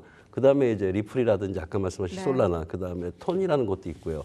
그다음에 체니크라는 것도 있고 네. 지금 현재 추진 중에 있으면 시간의 문제지 비트코인 현물 ETF 이외에도 다양한 암호화폐 ETF가 생길 거라고 저는 보고 있습니다. 지금 사실 캐나다 같은 경우에는 그 리플 현물 ETF가 승인이 됐죠. 예. 그렇게 해서 다른 국가들이 승인이 됐고 결국에 이제 미국까지 승인이 된다라고 한다면 제도권의 수급에 대한 유입, 그에 따른 또 가격의 상승을 이야기를 하는 시각들이 많던데 네, 이런 당연히, 부분들에 있어서는 예. 뭔가 걸림돌 없이 걸림돌은 이제 정책이나 이제 법 제도에 대한 리스크 네네. 말고 시장에서는 이미 인식이 다 돼 있습니다. 그래서 만약에 ETF가 된다 그러면 이제 자금에 대한 기관에 대한 자금 유입이 이제 활성화되겠죠. 네. 기반이 잡혀지기 때문에 아무래도 자금이 이제 모여지게 된다면은 충분히 이제 성장할 수 있는 기반은 닦아지는 거겠죠. 알겠습니다. 법안 얘기 다시 한번 좀 해보겠습니다. 예. 이번 가상자산 3법, 사실 거기 중에서는 트럼프 대통령의 의중은 지니어스법이라고 하죠. 예. 그것만 통과되면은 된다라는 그런 약간 시각도 나오고 있는데 이 3법 관련해서는 뭐 지니어스든 다른 3법이 통과되지 않을 가능성, 마지막에 뭔가 변수가 있을 가능성은 없는 거죠, 지금. 지니어스법이요? 네네. 네, 절대 없습니다. 두 가지는 사실 약간 물음표가 있긴 한데 그 예, 지니어스법 그건, 외에는 예, 속도 측면에서 보면은 제가 볼 때 트럼프 대통령이 가장 우선순위 일로 잡는 거는 당연히 지니어스법이고요. 그거는 저는 이런 얘기를 합니다. 현재 그 전의 전쟁에서 네. 이제 디지털 전의 전쟁으로 넘어가는 과도기다. 그래서 미국이 그 달러 기반의 스테이블 코인을 이제 전략적으로 투자로 삼는 이유가 분명히 있습니다. 이게 기존에 중국은 지금 CBDC를 하고 있지 않습니까? 그럼 미국도 이제 CBDC를 할 것인지 스테이블 코인을 할 건지에 대한 태기를 해야 됩니다. 네. 근데 이제 CBDC는 이제 뭐 프라이버시 문제라든지 기술적인 것 때문에 아마 그쪽 방향보다는 이제 달러 기반 스테이블 코인이 훨씬 더 효율적이라고 생각하신 것 같아요. 그래서 스테이블 코인 그 법은 미국의 그 일종의 뭐냐면 통합 패권이라고 그럴까요? 네. 예, 통합 패권에 이제 연결되어 있는 아주 전략적인 거기 때문에 저는 당연히 통과될 겁니다. 네. 예. 당연히 통과가 될 거고 그 부분에 있어서 이제 가상자산 시장에 있어서는 더욱더 법제화 안에서 펼쳐지고 있는 또 다른 세계를 맞이할 그렇죠. 수 있겠다. 일단 기존의 디지털 자산 시장이 시장 위주로 흘러갔다면 이제는 그게 제도화하는 하나의 전환점이 생기는 거죠. 지니어스 법안 관련해서 이게 우리 모르시는 분들을 위해서 이게 통과가 되면은 가상자산 시장에 어떠한 판도가 펼쳐지는 건지 좀 쉽게 설명 좀 부탁드리겠습니다. 스테이블 코인 법이 만약에 통과가 된다면은 제가 먼저 말씀드린 거는 이제 제도화 공식적인 제도화가 됨으로써 네. 스테이블 코인의 활성화가 되겠죠. 네. 그렇다면 이제 제가 볼 때 가장 큰 거는 뭐냐면 사람들이 이제 디지털 자산에 대한 그동안에 아직까지 남아있던 좀 불안감이라든지 이런 걸 해소돼서 시장에서 디지털 자산이 새로운 자산 생태계가 될 거라는 인지를 확실히 심어주게 되는 거죠. 네. 그다음에 또 하나 가장 중요한 거는 아직 디지털 자산 시장에서 사용자에 대한 고객 편리성이라든지 이런 게 조금은 아직 좀 더디게 흘러가고 있습니다. 네. 혹시 지갑 같은 거 혹시 지갑이라는 걸 아시는지요? 알죠. 지갑 설치하는 과정이 우리가 앱 설치하는 것보다는 조금 좀 까다롭습니다. 이제 그런 것들이 이제 스테이블 코인이 이제 통과되므로 스테이블 코인이 활성화되면은 네. 스테이블 코인도 이제 지갑이라는 게 필요하거든요. 그리고 지갑이라는 걸 필요하게 되면은 일반 국민들에게 디지털 자산의 그 편리성을 느끼게 해줄 수 있는 그런 하나의 계기가 제가 보는 관점 시장에서는 두 번째 사람들에게 디지털 자산 지갑을 사용함으로써 자연스럽게 다른 디지털 자산도 있다는 걸 알게 되겠죠. 네. 그래서 스테이블 코인법이라는 게 단순히 스테이블 코인의 하나의 문제가 아니라 시장에 있는 사람들의 어떤 인식을 바꿀 수 있는 전 하나의 터닝 포인트가 된다는 것을 가장 중요하게 생각하는 사람입니다. 제도권화한다라는 것에 있어서 앞으로 이제 가격에 있어서도 그렇고 뭔가 이전에는 가상자산 시장이 우상향을 전체적으로 길게 보면은 그래왔지만 그 사이에 출렁임이 엄청나게 심했잖아요. 비트코인 가격을 두고 봐도 그렇고 뭐 다른 뭐 리플이나 이더리움도 그렇고 이제는 그러면 그 변동성에 있어서의 폭이 확실히 줄어들 만한 환경이 마련된 건가요? 실질적으로요. 이게 몇 개 이제 비트코인 같은 경우의 변동성을 데이터로 뽑아보면은 네. 변동성은 확실히 줄어들고 있는 건 맞고요. 그러니까 예를 들어서 이런 거죠. 어떤 자산 시장이 있으면 네. 자산 규모에 따라서 굉장히 커지면은 외부의 조그마한 리스크에서도 출렁이는 게 좀 덜할 거 아닙니까? 그렇죠. 그러니까 자산 규모가 워낙 커졌고 그다음 비트코인 같은 경우는 이제 이게 과연 자산이냐는 그 논쟁에서 네. 현물 ETF가 나오면서 신뢰 자산으로 바뀌었고 그다음에 이제 트럼프가 오면서 전략 자산의 위상까지 갔지 않습니까? 그렇기 때문에 실질적으로 비트코인의 변동성도 상당히 줄었고요. 지금은 아마 요 2달 정도 보시면 아시겠지만 한 10%, 15%? 주식 시장에서의 그 변동성하고 거의 이제 그 뭐라 그럴까요? 유사하기 때문에 변동성 리스크는 상당히 줄고 있는 게 현실적인 데이터입니다. 네. 이거는 이제 비트코인의 경우고 다른 이제 알트코인도 변동성 데이터는 계속 줄어들고 있다는 거는 현실적인 시장의 데이터가 보여주고 있습니다. 지금 사실 교수님께서는 가격 얘기하시는 거는 별로 안 좋아하신다라고 했는데 아니, 가격 얘기를 말씀하시죠. 안 여쭤볼 수가 없습니다. 예. 지금 달러화 기준으로 비트코인이 12만 달러를 돌파를 했다가 예. 지금 11만 원대 후반으로 다시 내려왔습니다. 지금 현재 가격 기준으로는 11만 7,900달러를 넘어서고 있는데 예. 비트코인이 한번 급등하다 보니까 아무래도 한 차례 좀 쉬어감이 있을 것이다. 그러면서 11만 달러 선까지 다시 하락할 수 있다라는 얘기가 나오고요. 여기에서 또 투자하시는 분들 일부 중에서는 11만 달러 가면 무조건 매수를 해야 한다. 뭐 이런 얘기도 있는데 사실 저는 이런 얘기를 들었을 때 그냥 모아가면 되지 가격을 이렇게 보면서 투자를 해야 하나라는 그런 생각도 일부 하긴 했습니다. 제가 11 추천하는 방식입니다. 네, 그렇게들 많이 이야기하시더라고요. 예. 그런데 또 이제 사람 마음이 12만 달러보다는 조금 저렴한 11만 달러에서 매수하고자 하는 마음이 더 크잖아요. 예. 기다리는 게 좋을까요? 저는 그렇게 따지면은 네. 모든 사람들의 욕망은 싸게 최소 사고 싶죠? 가격에 사서 그쵸, 뭐 10만 최대 달러. 가격에 팔겠다는 거지 않습니까? 그렇죠. 그러려면은 그만한 시간을 투자해야 되겠죠. 네. 그리고 또 전문 지식이 있어야 되겠고. 그렇죠. 근데 그러기에는 일반인들은 좀 어렵지 않겠습니까? 맞습니다. 그러니까 제가 볼 때는 적당한 낮은 가격에 사서 적당한 높은 가격에 팔으라는 게 저는 일반인들이 취해야 될 전략이라 보고 있고요. 이번에는 아마 비트코인이 약간은 더 떨어질 것 같은 생각은 있을 수 있습니다. 네. 왜냐하면은 아까 말씀드린 그 코인 3법이 이제 부결됐지 않습니까? 네. 그게 그러면 그다음 진행 절차가 어떻게 될 거냐? 그게 아마 7월 말, 아마 8월 초에 어떤 일정 같은 거라지 방법이 결정이 될 겁니다. 네. 그때 시장에서 조금 시장의 기대에 실망을 하면 조금 더 내려갔긴 합니다. 그렇게 되면 아마 10만 달러 선까지 내려갈 수도 있겠죠. 네. 근데 저는 그거보다는 아주 단기적인 그런 그 최대 이익을 따지는 것보다는 전체적인 흐름을 좀 봐줬으면 좋겠어요. 예를 들어서 뭐 3개월, 뭐 연말 아니면 1년 이렇게 본다면은 네. 제가 볼 때는 저는 이제 우상 격속을 하는 것이 이제 확실하다는 자신감이 있기 때문에 일단 현재 사는 것이 가장 저는 적당한 낮은 가격이라고 보는 사람입니다. 지금이 오늘이 가장 적당한 낮은 가격이다. 적당한 낮은 가격. 예. 그러니까 지금이 사실 저가 대비해서는 올라와 있는 가격이긴 하고 12만 달러를 넘어섰던 고가 대비해서는 내려와 있는 가격이긴 한데 이게 11만 달러까지 가면은 사야지라는 마음을 가지면은 사실 기다리면서 또 올라가게 되면은 이거 살 걸 그랬나 하는 그런 마음이 드니까 차라리 조금씩 모아가는 게 오늘이 가장 적당한 낮은 가격으로 생각하는 게 비트코인에서는 저는 맞을 것 같고요. 연말 같은 경우 이제 많은 사람들이 예측할 때 제가 올 초에는 그랬습니다. 트럼프 시대에 이제 트럼프가 친암호화폐 정책치고 비트코인 전략 자산화 정책을 쓰면서 올해 연말에는 아마 50만 달러까지 갈 수도 있다라고 이제 얘기를 했던 사람인데 그 구체적인 일정이나 이제 어제 이제 부결된 절차상의 문제 때문에 부결된 걸로 봐가지고는 제가 생각했던 우상향보다는 조금 속도가 늦을 것 같습니다. 그래도 저는 충분히 한 15만 달러? 네. 그리고 크면 조금 더 올라가면 20만 달러까지는 갈 거라고 보는 사람이기 때문에 지금이 가장 적당히 낮은 가격이라고 생각하는 사람입니다. 네.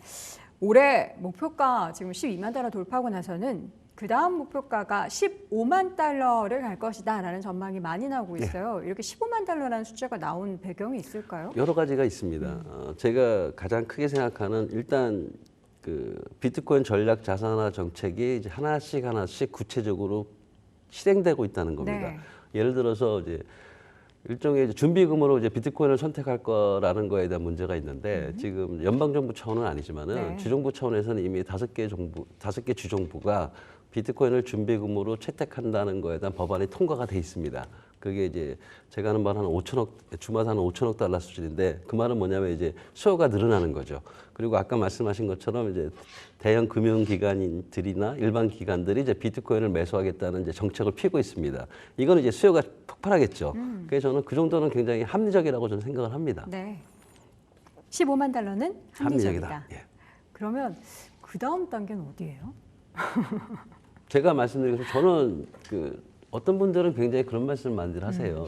설마 얘기하는데 설마. 설마 그렇게까지 가겠어. 어. 그게 2021년, 2022년도 생각을 해봤을 때 네. 그때 제가 뭐라 하냐면은 비트코인 1억 넘는다. 1억. 예. 그때 그분들이 그랬어요. 지금 1억 설마. 넘었는데요? 아 그러니까요. 네. 그러니까 2, 3년 전에 생각했던 가격 예측하고 지금 이제 뭐서 과연 얼마까지 갈 거라는 가격 예측하고 연관성이 있지 않습니까? 네. 아마 굉장히 좋게 보는 사람은 비트코인 가격은 뭐 100만 달러까지 간다는 사람도 있고, 근데 저는 아마 50만 달러까지는 무난히 갈 겁니다. 그게 우상향 기준에서 1, 2년 내에는 그러니까 1년이나 1년 반 정도 흐르면 계속 우상향을 유지할 거기 때문에 네. 저는 15만 달러 이후에도 한 50만 달러까지 갈 거라고 예상하는 사람입니다. 이 비트코인이 최근에는 미국의 달러화 기준으로는 사상 최고치를 먼저 달성을 했고요. 네. 우리나라는 이제 원화 강세가 나타나다 보니까 뒤늦게야 사상 최고치가 발생을 했습니다. 예. 이 예전에는 사실 김치 프리미엄이라고 해서 항상 달러화 대비해서 원화 쪽에 먼저 사상 최고치가 나타나곤 했었잖아요. 예. 최근에는 그러면 이게 뭐 환율 때문인 건지 왜 이게 좀 김치 프리미엄이 좀 꺼지게 된 거죠? 환율 때문인 거는 이제 세부적인 이유 중에 네. 하나고요. 제가 볼 때는 그게 우리나라 암호화폐거래소 시장의 특징입니다. 김치 프리미엄이 생기든 역김치 프리미엄이 네. 생기든 네. 우리나라 암호화폐 시장이 글로벌화에서 비하면 약간은 폐쇄적이라는 거죠. 아직까지 뭐 관련한 법안이나 좀 이런 것들이 제도권화된 게 좀 제도권화 되는 늦죠? 것도 어렵지만 네. 시장 현실에서도 규제로 인해서 우리나라 예를 들어서 제가 이런 말씀을 드립니다. 네. 외국의 암호화폐 거래소는 글로벌 고객을 유치합니다. 근데 우리나라 암호화폐 거래소는 외국인은 가입을 못하게 되어 있습니다. 그러니까 글로벌하고의 경쟁력이 조금 낮은 것도 있고요. 네. 그러니까 국내 시장의 특성 때문에 생기는 현상이라고 바라보고 있고요. 이제 이런 것들을 해결하기 위해서는 빨리 우리나라 암호화폐 거래 시장도 이제 글로벌화로 넘어가는 법과 제도가 필요하다고 생각하는 거죠. 그게 이제 과거에는 우리나라 사람들이 이제 그 암호화폐 투자에 대해서 굉장히 열성적이지 않습니까? 그러다 보니까 김치 프레임이 생겼던 거고 지금 역김치 프레임이 생기는 이유는 제가 볼 때 새 정부에서 환율도 있지만은 새 정부에서 지금 주식시장 활성화를 목표로 하고 있지 않습니까? 3천, 뭐 5천. 그러다 보니까 일반 국민들이 볼 때 암호화폐 거래 시장은 아직은 리스크가 있겠죠. 잘 모르시니까. 네. 그런데 거기에 투자보다는 이제 주식시장에 투자하는 게 실질적으로 기대 효과가 크다고 보기 때문에 우리나라 이제 국민들이 암호화폐 거래 시장에 있는 자금을 빼다가 이제 주식시장으로 넣는 거죠. 네. 이런 이제 국내 시장의 특성 때문에 생기는 어떤 현상이라고 보고 있는 겁니다. 그러면 어떻게 역김치 프리미엄의 해소가 되려면 어떤 환경이 마련돼야 된다고 보세요? 빨리 그 암호화폐 거래소에 대한 정책과 법 제도에 대한 일관성을 유지해 주셔야죠. 그리고 현재 이제 규제에 대해서도 관리될 수 있는 무조건 규제를 풀어달라는 게 아니라 네. 규제를 이제 우리나라가 규제 정책을 취한다는 얘기는 리스크가 있기 때문이지 않습니까? 그 리스크에 대해서 이제 요새 스테이블코인도 그렇고 리스크에 대한 얘기들이 많이 나오지 않습니까? 네. 문제는 모든 거에는 리스크가 있습니다. 그 리스크를 우리가 컨트롤할 수 있느냐, 관리할 수 있고 통제할 수 있는 리스크냐를 빨리 이제 그러니까 논의를 해서 관리되는 리스크라면은 충분히 풀어줘서 빨리 규제를 이제 풀어주는 것이 제가 볼 때는 가장 큰 거죠. 예. 지금 보면은 사실 규제 중에 하나가 뭐 법인의 코인 가상자산 관련한 보유 네. 할 수 있는 이런 부분들도 점차 완화되는 그런 스탠스를 취하고 있잖아요. 이제 해주신다고 얘기를 하고요. 네네. 그다음에 올 연말부터 뭐 제도화해서 그게 이제 그 많은 분들이 이제 네. 법인들에 대한 이제 보유. 암호화폐 네. 계좌를 허용하겠다는 네네. 얘기를 할 때 허용해 준다는 정책을 피우고 있는데 문제는 일정입니다. 지금 현재 해주는 거는 첫째가 정부나 이제 지방자치단체, 네. 그다음에 이제 재단법인, 그러니까 비영리 재단법인, 네. 그다음에 이제 금융권, 그다음에 일반 기업 이런 식으로 가는 절차가 있는데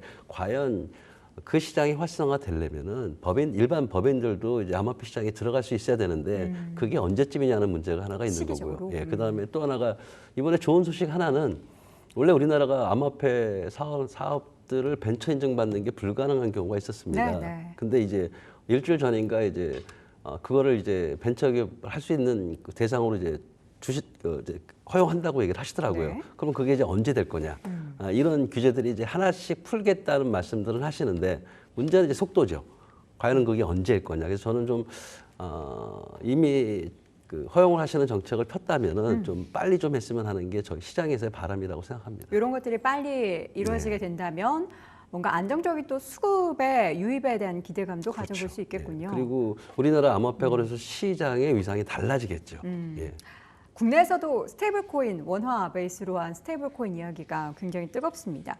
그래서 각 기업들도 엄청나게 뭐 관련한 뭐라 그러죠? 그 이름에 대한 상표권 등록도 하고 예, 뭐 열심히 엄청나게 하고 하고 있다라고는 있더라고요. 하는데 지금도 보면은 지불 수단이 뭐 카드도 있고 여러 가지 페이도 있긴 한데 교수님께서 보시기에는 스테이블코인이 이러한 지불 수단 중에 하나로서 뭔가 대체를 할 수 있을 거라고 보십니까? 네, 전 당연히 대체된다고 보고 있습니다. 현재 우리나라는 일반인들이 생각할 때 어떻게 보면은 너무 금융 인프라가 잘 돼 있는 거예요. 맞아요. 신용카드 안 되는 예. 곳이 없잖아요. 신용카드 안 되는 곳. 근데 네. 소외된 계층도 있습니다. 신용카드를 못 쓰는 계층도 있고, 그다음에 심지어 요새 제가 젊었을 때 은행 가서 계좌 트는 것보다 훨씬 어렵습니다. 계좌 만들기 네, 어려워졌어요. 어렵습니다. 그래서 금융 포용성 관점에서도 금융에 소외된 사람들이 생각보다는 많습니다.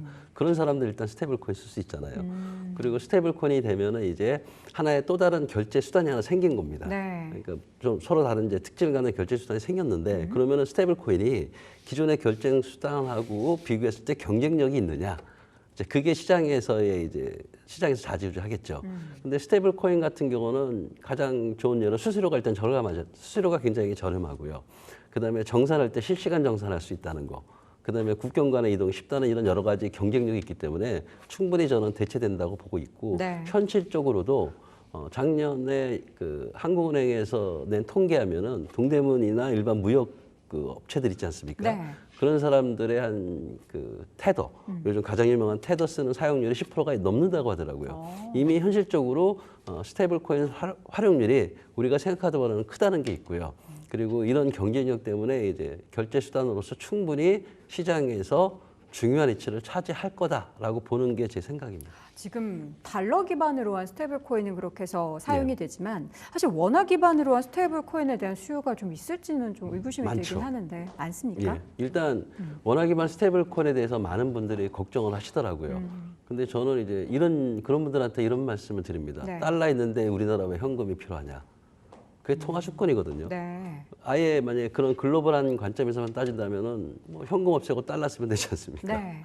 통화주권 문제가 있기 때문에 반드시 해야 되는 거고, 그다음에 국내 수요는 우리나라 원화 기반 스테이블 코인으로 할 수 있는 걸 허용해 준다면은 일단 국내 시장을 잡아야 되겠죠. 네. 아까 말한 국내의 결제 수단으로서의 그 시장에 대한 그 경쟁력을 살려서 국내 수요 기반은 분명히 있고요. 그다음에 또 하나가 기존의 결제 수단을 사용할 수 없는 부분들이 지금 굉장히 많습니다. 그게 우리가 얘기하는 소위 P2P 생태계라고 얘기를 하는데 네. 디파이라든지 또는 웹 3.0 같은 경우에서는 기존의 결제 수단 가지고는 좀 부족한 면이 있습니다. 네. 그런 경우에는 이제 반드시 스테이블 코인 같은 결제 수단이 필요한 게 되죠. 그래서 국내 수요를 만 다음에 글로벌 경쟁력은 단순히 시장에 대한 기업의 문제가 아니라 네. 정부하고 긴밀히 협력을 해서 경쟁력을 키워가야죠. 그래서 저는 이제 예로 드는 게 뭐냐면은 우리나라 K문화 글로벌 경쟁력 있지 않습니까? 그 K문화 같은 거에 K 스테이블 코인을 결제 수단으로 채택을 해준다면은 충분히 저는 수요는 창출할 수 있다고 생각을 하고요. 네. 그리고 또 하나가 저는 우리나라 청년들을 믿습니다. 우리나라 청년들이 IT 기업을 통해서 얼마나 혁신적인 아이디어로 IT 기업들을 창업을 하고 성공한 예가 있지 않습니까? 마찬가지로 원화 기반 스테이블 코인을 만약에 허용해 주신다면은 우리나라 전문 청년들이 원화 기반 스테이블 코인을 가지고 만들 수 있는, 활용할 수 있는 혁신적인 비즈니스 모델을 충분히 창안한다고 생각합니다. 그런 것들을 이렇게 환경을 구축해 주는 게 네. 저는 스테이블 코인의 활용 경쟁력을 갖추는 것인가 동시에 저는 정부의 의무라고 생각을 합니다. 네. 모두가 비트코인을 갖게 만드는 시대가 올까요? 지금 사실 일부 그리고 여전히 가상자산이라는 것에 대해서는 좀 불안을 떨치지 못하는 투자자분들이 많거든요. 그런 인식을 빨리 없애야 된다고 저는 보고 있는 거죠. 지금 이제 그러기 위해서는 제도화를 빨리 해야 하고. 우리나라 네. 모든 국민이 금 가지고 있나요? 그렇진 않죠. 가지고 있을 것 같아요. 우리 돌 그쵸. 같은 거 하면은 돌잔치 하면 이제 예, 금 가지고 있으니까. 근데 그래, 금이라는 그걸, 걸 좋아하시니까. 예, 문제는 자산으로 이제 가지고 양이 있습니다. 문제겠죠. 네. 근데 비트코인을 디지털 금이라고 하지 않습니까? 그렇죠. 저는 이제 이런 걸 꿈꾸는 거죠. 돌 선물로 네. 금 대신에 비트코인을 뭐 선물한다든지 아. 이러면은 제가 볼 때는 모든 국민이 비트코인을 가질 수가 있겠죠. 예전에는 이렇게 뭔가 생긴 그런 비트코인 이 선물하는 걸 이게 있었어요. 예. 정말 이제 과거 몇 년 전에. 그래서 예. 그걸 선물로 받아서 어디 있는지 몰라서 예. 예, 아쉬워했던 제 그 기억이 납니다. 예, 그거 어디 맞습니다. 갔냐고. 그거 1비트짜리인데 그 예. 1억 넘는 건데 어딨냐. 뭐 이런 그게 얘기를 했던. 일종의 이제 대중에 대한 친화성이죠. 금 같은 거는 받으면은 네. 그냥 냉장고에 넣고 있다. 이사 갈 때도 그거부터 챙기지 않습니까? 그렇죠. 근데 이제 이거는 좀 디지털이기 때문에 관리하는 방식이 좀 다르겠죠. 그래서 또 생기는 게 관리 서비스 업체가 또 생기는 겁니다.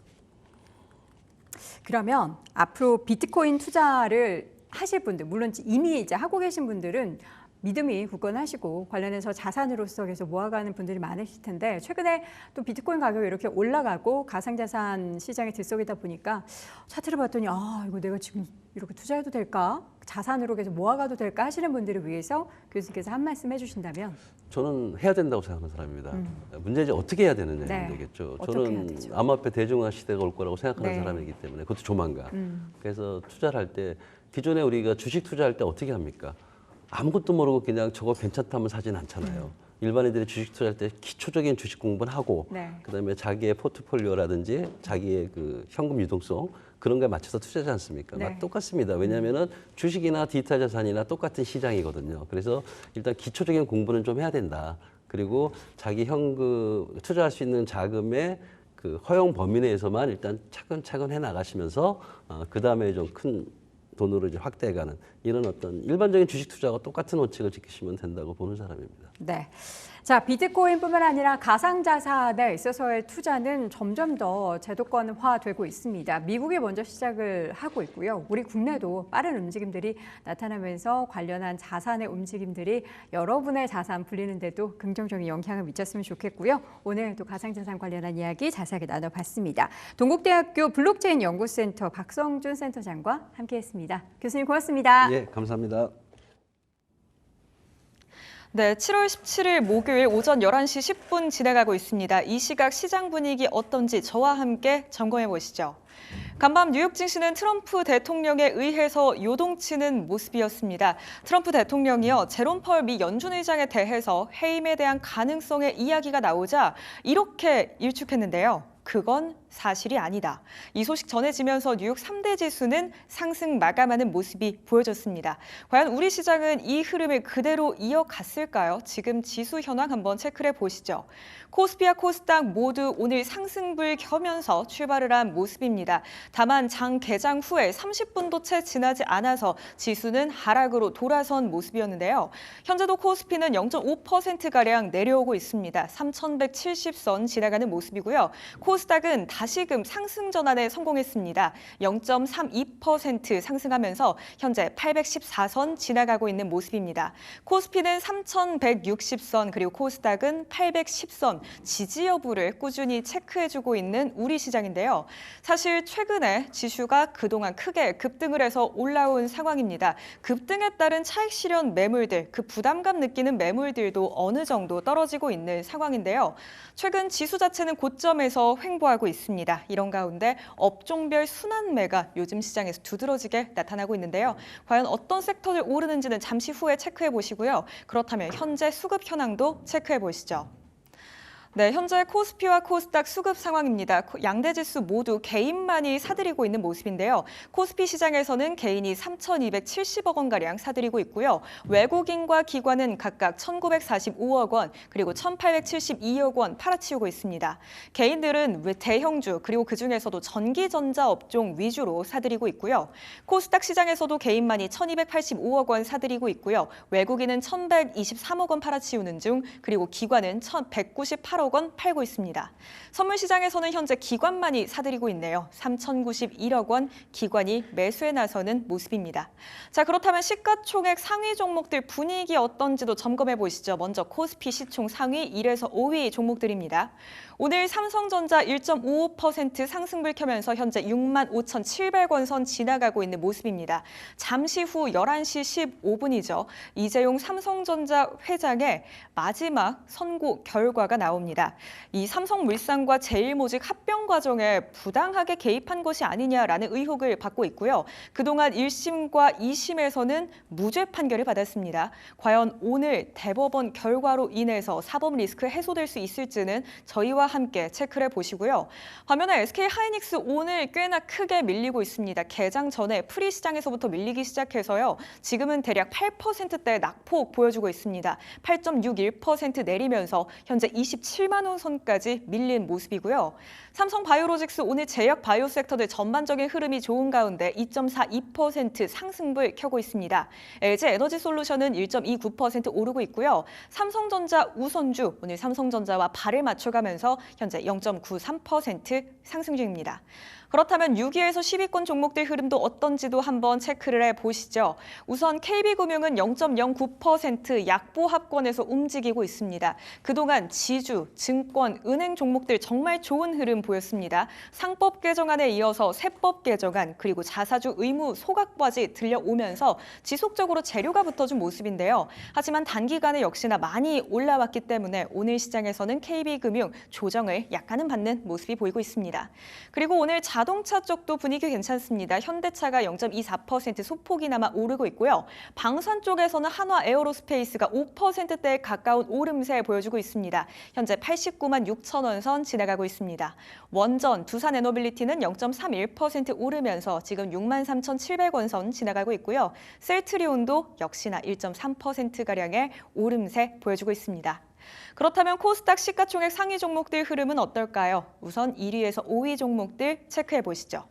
코스닥 시가총액 상위 종목들입니다. 알테오젠 역시나 빨간불 켜고 있습니다. 0.1%가량 올라오고 있고요. HLB와 펩트론 같은 제약바이오주들도 함께 오르고 있습니다. 특히나 펩트론 같은 경우에는 15%대 강한 상승세 보여주고 있습니다. 비만 치료제 관련 종목들 일제히 끌고 나가는 모습이 확인되고 있고요. 에코프로 그룹주들도 함께 오르고 있습니다. 에코프로 BM 그리고 에코프로 모두 각각 0.5%와 1.6%가량의 상승폭 보여주고 있습니다. 코스닥 시총 6위에서 10위 종목들도 한번 보시죠. 우선 파마리서치는 0.52% 오르는데요. 반면 휴젤은 0.28% 밀려나고 있는 모습입니다. 레인보우 로보틱스도 1.8% 상승불 켰고요. 그 밖에 리가켄바이오와 삼천장제약 같은 제약 종목들 좋은 흐름 가져가고 있습니다. 자, 그렇다면 SK하이닉스에 대한 이야기 자세하게 짚어보시죠. 오늘 시장 이야기할 때 이 종목을 절대 빼놓을 수가 없겠습니다. 사실 종가 기준으로 30만 원 한번 돌파한 이후로 주가는 쭉 내림세를 보이고 있는 모습이고요. 특히나 오늘 시장에서 그 낙폭이 크게 드러나고 있습니다. 8.61% 현재 내리면서 27만 5천 원 선 지나가는 모습이고요. 장 초반에 비해서 지금 낙폭이 더욱더 커진 모습을 확인할 수가 있는 SK하이닉스입니다. SK하이닉스에 대해서는 골드만삭스의 이런 의견이 영향을 준 걸로 보입니다. HBM 시장의 경쟁이 심화되고 있고요. 그런 와중에 SK하이닉스의 경쟁력은 약화될 것이다라는 우려 섞인 목소리들 들려오고 있는데요. 골드만삭스 같은 경우에는 SK하이닉스의 투자 의견을 중립으로 하향 조정했습니다. 또 HBM의 수요 같은 경우에는 장기적으로 견조하겠으나 내년부터 가격이 하락할 수 있겠다라는 걸 이렇게 투자 의견을 중립으로 내린 데에 대한 이유로 덧붙였고요. 골드만삭스는 SK하이닉스의 주가가 이미 큰 폭으로 상승을 한 만큼 지금 시점부터는 다소 보수적으로 접근할 필요가 있겠다라는 의견까지 전해왔습니다. 하지만 국내 증권사에서는 SK하이닉스를 바라보는 시선이 약간은 다른 모습입니다. 하나증권에서는 이런 리포트가 나왔는데요. SK하이닉스의 목표 주가를 35만 원까지 올려잡았습니다. 역시나 그 이유로는 엔비디아에 대한 부품 제공하는 핵심 기업이기 때문이다 였는데요. 오늘은 이렇게 큰 낙폭을 보이고 있는 SK하이닉스입니다. 오늘 장 막판까지도 이렇게 낙폭은 크게 나타날지 아니면은 어떤 흐름을 보일지 함께 지켜봐 보시죠. 다음으로는 스테이블 코인 관련주들 한번 보실까요? 스테이블 코인 관련주들 미국의 가상자산 상법의 하원 통과 가능성이 다시금 부활하면서 시장에서 힘을 받는 모습이 체크되고 있습니다. 트럼프 대통령까지 직접 나서서 공화당 내에서 반대표를 던진 의원들이 설득하고 나섰는데요. 트럼프 대통령은 자신의 SNS인 트루스 소셜에 이런 글까지 적었습니다. 백악관에서의 짧은 논의를 거친 후에 반대표 던진 공화당 의원들이 스테이블 코인 3법에 이제는 찬성하기로 했다. 이렇듯 한 차례 좌절됐었던 스테이블코인 3법의 절차 표결, 이번에는 하원에서 가결됐다는 소식 전해졌고요. 어제장 막판 들어서 스테이블코인 관련주들 일제히 상승을 켰고요. 오늘 시장에서는 카카오가 2.85% 그래도 상승하는 모습 보여주고 있고요. 그 밑에 있는 종목들, 다날이라든지 헥토파이낸셜 같은 종목들이 그래도 오늘 스테이블코인 관련해서는 상승불을 켜주고 있습니다. 그리고 워낙 스테이블코인에 대한 논의도 지속되고 있기 때문에 우리나라 안에서도 정부 정책에 대한 모멘텀 이어지고 있습니다. 앞으로 변동성 어떻게 나타날지는 한번 체크를 해보셔야겠습니다. 역시 요즘 우리 시장 이야기할 때는 섹터 안에서의 순환매도 빼놓을 수가 없습니다. 지금 시장에서는 카카오페이나 LG CNS 쪽에서 빠져나온 존들이요. 중소형주 위주로 수급이 들어가고 있는 모습이 확인되고 있고요. 오늘 카카오는 2.85% 상승, 반면 네이버는 1.8% 하락 보이고 있습니다. 카카오페이의 낙폭이 꽤나 큽니다. 0.85% 내려가고 있고요. 그 밖에 LG CNS도 1%대 낙폭 보이고 있습니다. 다음으로 제약바이오 한번 보실까요? 제약바이오 업종들 오늘 전반적인 상승세 가져가고 있습니다. 그리고 제약바이오가 오를 만한 이유라고 한다면 역시 금리 인하에 대한 기대감일 텐데요. 트럼프 대통령 제롬 파월 미 연준 의장에 대해서 이렇게 이야기하기도 했습니다. 대선 때는 금리를 내리더니 내가 당선이 되고 나니까 금리를 내릴 생각을 안 한다. 너무 늦다라고까지 이야기를 한 건데요. 하지만 이렇게 또 금리에 대한 압박을 강하게 가하고 있는 트럼프 대통령인 만큼 앞으로 시장에서는 금리 인하 쪽으로 가닥이 잡힐 것이다라는 전망들 들려오고 있고요. 7월 30일에는 FOMC도 예정이 되어 있습니다. 오늘 제약바이오 관련주들 분위기 상당히 좋습니다. 삼성바이오로직스 2.95% 올라가고요. 유한양행이 지금 10.38% 큰 상승 흐름 가져가고 있습니다. 그 밖에 한미약품도 2.8% 오르는 모습 확인이 되고 있습니다. 자, 이렇게 오늘 오전 시장 분위기 저희와 함께 점검해 보셨고요. 오후 시장에는 과연 어떤 흐름 보일지도 딜사이트 경제TV와 함께 하시죠. 지금까지 11시 시황이었습니다.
네, 이재용 삼성전자 회장의 대법원 최종 판결이 곧 나올 예정인데요. 앞서 1심과 2심에서 모두 무죄 판결을 받았기 때문에 이번 대법원에서도 무죄가 확정될 것으로 예상을 하면서 드디어 이제 사법 리스크에서 완전히 벗어날 수 있을지 귀추가 주목이 되고 있습니다. 오늘은 관련해서 다양한 기자, 변호사 또 현장에 나가 있는 기자 연결해서 시장 이야기까지 전해 듣도록 하겠습니다. 오늘 이 시간 법률사무소 HY의 황미옥 변호사 그리고 딜사이트 경제TV 보도국의 이진실 기자 함께합니다. 두 분 어서 오십시오. 네, 안녕하세요. 네, 반갑습니다. 자, 먼저 이진실 기자와 함께 현재 상황을 좀 정리를 해보도록 하겠습니다. 지금까지의 사건의 배경을 좀 정리를 해볼까요? 네, 먼저 재계와 법조계에 따르면 대법원 3부는 부당합병 또 회계 부정 의혹으로 기소돼서 1, 2심에서 무죄를 선고받은 이재용 회장에 대해 오늘 최종 판단을 내릴 예정입니다. 이 회장이 재판이 넘겨진 지 4년 10개월 만이고요. 지난 2월 2심 선고 이후 약 5개월 만이라고 할 수 있습니다. 이 회장은 경영권 승계와 또 그룹 지배력 강화를 위해 그룹 미래전략실 주도로 삼성물산과 또 제일모직의 합병을 부당하게 추진 그리고 계획하고 제일모직 자회사 삼성바이오로직스의 분식 회계에 관여한 혐의로 2020년 9월 기소됐습니다. 만약 대법원에서 무죄가 확정되면 이 회장은 2016년 국정농단 사태 이후 약 9년 만에 모든 사법 리스크에서 벗어나게 되는 건데요. 이 사법 리스크를 털어낸 이후에 이 회장이 최우선 과제로 삼을 사안으로는 그룹 주력인 반도체 사업의 경쟁력 회복과 또 실적 개선이 꼽힙니다. 네, 이 회장의 부당합병과 또 회계 부정 의혹에 대해서 조금 더 자세히 들어볼까요? 네, 핵심은 두 가지로 설명할 수 있는데요. 먼저 삼성물산과 제일모직의 합병 과정에서의 부당행위, 또 그 배경으로 지목된 삼성바이오로직스의 회계 처리 문제, 즉 분식회계 의혹입니다. 이 삼성바이오 분식회계 사건은 박근혜 정부 국정농단 사건 중 하나인 제일모직 그리고 삼성물산 합병과 연관되는데요. 이재용 삼성전자 회장의 삼성그룹 경영권 불법 승계 의혹과도 맞닿아 있습니다. 이 회장의 경영권 승계를 위해 합병 과정에서 제일모직의 가치를 최대한 높여야 했는데 이를 위해 삼성바이오 분식 회계가 벌어졌다는 게 이 의혹의 주요 내용이라고 할 수 있는데요. 이 사건은 2015년으로 거슬러 올라갑니다. 이 삼성그룹은 제일모직과 삼성물산의 흡수 합병을 당시 발표했는데요. 제일모직 최대 주주는 이재용 회장이었습니다. 이 제일모직 가치가 높을수록 이 회장은 더 많은 지분을 갖게 되는데요. 이에 따라 경영권 승계가 유리한 구조라고 할 수 있습니다. 이 합병 비율이 제일모직 1, 삼성물산 0.35로 책정되면서 삼성물산이 저평가됐고 또 제일모직이 고평가됐다는 지적이 이어졌는데요. 이에 제일모직의 최대 주주인 이 회장이 자신의 이익을 위해 삼성물산을 분리하고 또 제일모직에 유리하게 합병 시점과 또 합병 비율을 맞췄다는 이 지적이 검찰의 시각입니다. 결국 합병을 반대한 미국 헤지펀드 이 엘리엇과 또 일부 주주들과의 갈등도 벌어졌는데요. 당시 삼성물산의 최대 주주였던 이 국민연금이 찬성표를 던지면서 합병이 성사됐습니다. 당시 박근혜 전 대통령이 문영표 당시 복지부 장관에게 지시해서 국민연금을 압박한 게 드러나기도 했습니다. 네, 지금 이미 1심과 2심에서 전부 무죄 판결이 나온 상황이기 때문에 오늘 대법원에서의 판결은 뒤집힐 가능성은 없다라고 봐야겠죠.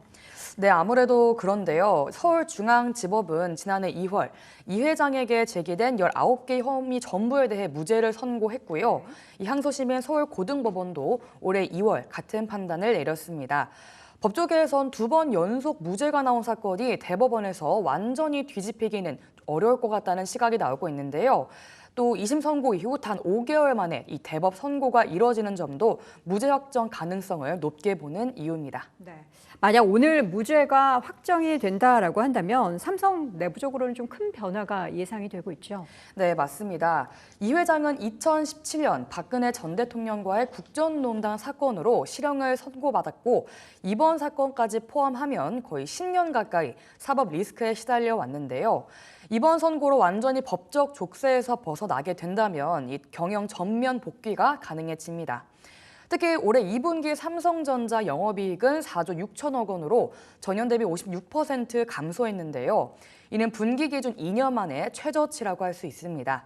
즉 반도체 사업이 위기설에 휩싸여 있는데요. 이 파운드리 사업에선 대만 TSMC와의 격차가 커진 가운데 후발주자인 중국 업체 거센 추격에도 쫓기고 있는 모습입니다. AI 반도체 핵심인 고대역폭 메모리, 즉 HBM은 엔비디아 납품이 지연되면서 수익성 계상 실마리를 찾지 못하고 있는 모습인데요. 또 삼성전자 내에선 경영진 체제 재편도 이 주요 과제로 나오고 있습니다. 2013년부터 복수 대표 체제를 운영해온 삼성전자는 지난 3월 갑작스러운 리더십 공백으로 현재 전영형 대표이사 부회장의 원톱 체제를 이어오고 있는데요. 이 DX 부문장도 노태문 MX 사업부장 사장이 직무대행으로 맡고 있습니다. 이외에도 순환출자 해소 등 이 지배구조 개편 등의 숙제가 많은 모습인데요. 이 법적 부담이 해소가 된다면 경영 전면 복귀를 함으로써 특히 반도체 사업 강화, 또 글로벌 M&A 재개, 그리고 바이오 사업 재정비 등의 추진력을 얻을 걸로 예상하고 있습니다. 네, 그렇다면 최근에 삼성 쪽에서 지금 M&A를 다시 한번 재개한 것도 기자님 말씀해 주셨던 이 배경과 좀 무관하지는 않은 거네요. 네, 맞습니다. 실제 이 회장은 2심 무죄 선고 직후부터 이 보폭을 넓히고 있는데요. 한동안 중단됐던 인수합병이 올해 들어서만 3차례 이뤄지기도 했습니다. 이 삼성전자는 자회사 하만을 통해 미국 마시모의 오디오 사업부를 5천억 원에 인수하기도 했고요. 또 독일 HVAC 기업 플렉트를 2조 4천억 원에 인수했습니다. 또 최근엔 미국 디지털 헬스케어 스타트업 젤스도 인수하면서 글로벌 M&A 시장 복귀를 알렸는데요. 이 회장은 지난 2월 항소심 무죄 이후에 글로벌 경영 광폭 행보를 보이기도 했습니다. 오픈AI 샘 올트먼 그리고 소프트뱅크의 손정희 회장과 3자 회동을 시작으로 중국과 일본에서 자동차 또 전장 부문 협력을 다졌고요. 최근 미국에서 글로벌 재계 사교 모임인 선밸리 컨퍼런스에 참여하기도 하면서 또 인공지능 분야 협력 강화와 또 신성장 사업 기회를 모색하기도 했습니다.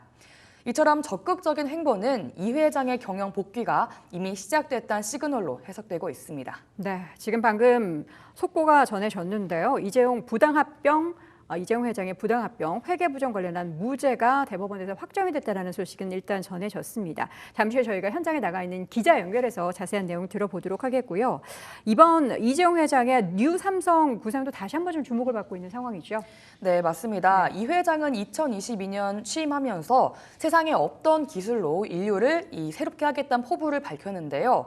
이를 뉴 삼성의 핵심 비전으로 제시하기도 했습니다. 최근엔 바이오 사업 재편에도 나섰습니다. 삼성 바이오로직스는 바이오 에피스를 분할하고 10월엔 지주사 체제인 이 삼성 에피스홀딩스를 설립할 계획인데요. 또 다른 자회사를 추가 설립해서 이 신약 개발에도 본격적으로 나설 가능성이 크다고 보고 있습니다.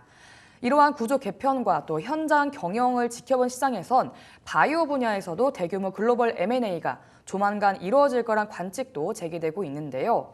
특히 대법원 선고를 앞두고 뉴 삼성에 대한 시장의 기대가 커지고 있는데 이 회장이 이끄는 삼성의 다음 100년을 책임질 이 바이오 초격차 전략이 글로벌 산업 지형을 어떻게 바꿔놓을지에 대해서 업계 내 관심이 이어지고 있습니다. 이번 판결이 또 어디에 영향을 미치게 될까요? 네, 이번 판결은요. 이 대법원 판결은 이 국민연금공단이 삼성물산 그리고 제일모직 합병으로 손해를 봤다며 제기한 손해배상 청구 소송에도 영향을 미칠 전망입니다. 국민연금은 소멸 시효 만료를 10개월 앞둔 지난해 9월 이 회장과 삼성 전현직 경영진 그리고 삼성물산을 상대로 불법 합병으로 인한 손해배상 소송을 제기했는데요. 다만 사건은 1년 가까이 본안 심리에 착수하지 못한 채 지연되고 있습니다. 피고 측은 소장 접수 이후 실질적인 이 답변서를 제출하지 않았으며 기일 직전에 변호인을 새로 선임하고 또 재판부가 재배당되는 등 시간 끌기 전략을 이끌고 있다는 지적도 나오고 있는데요.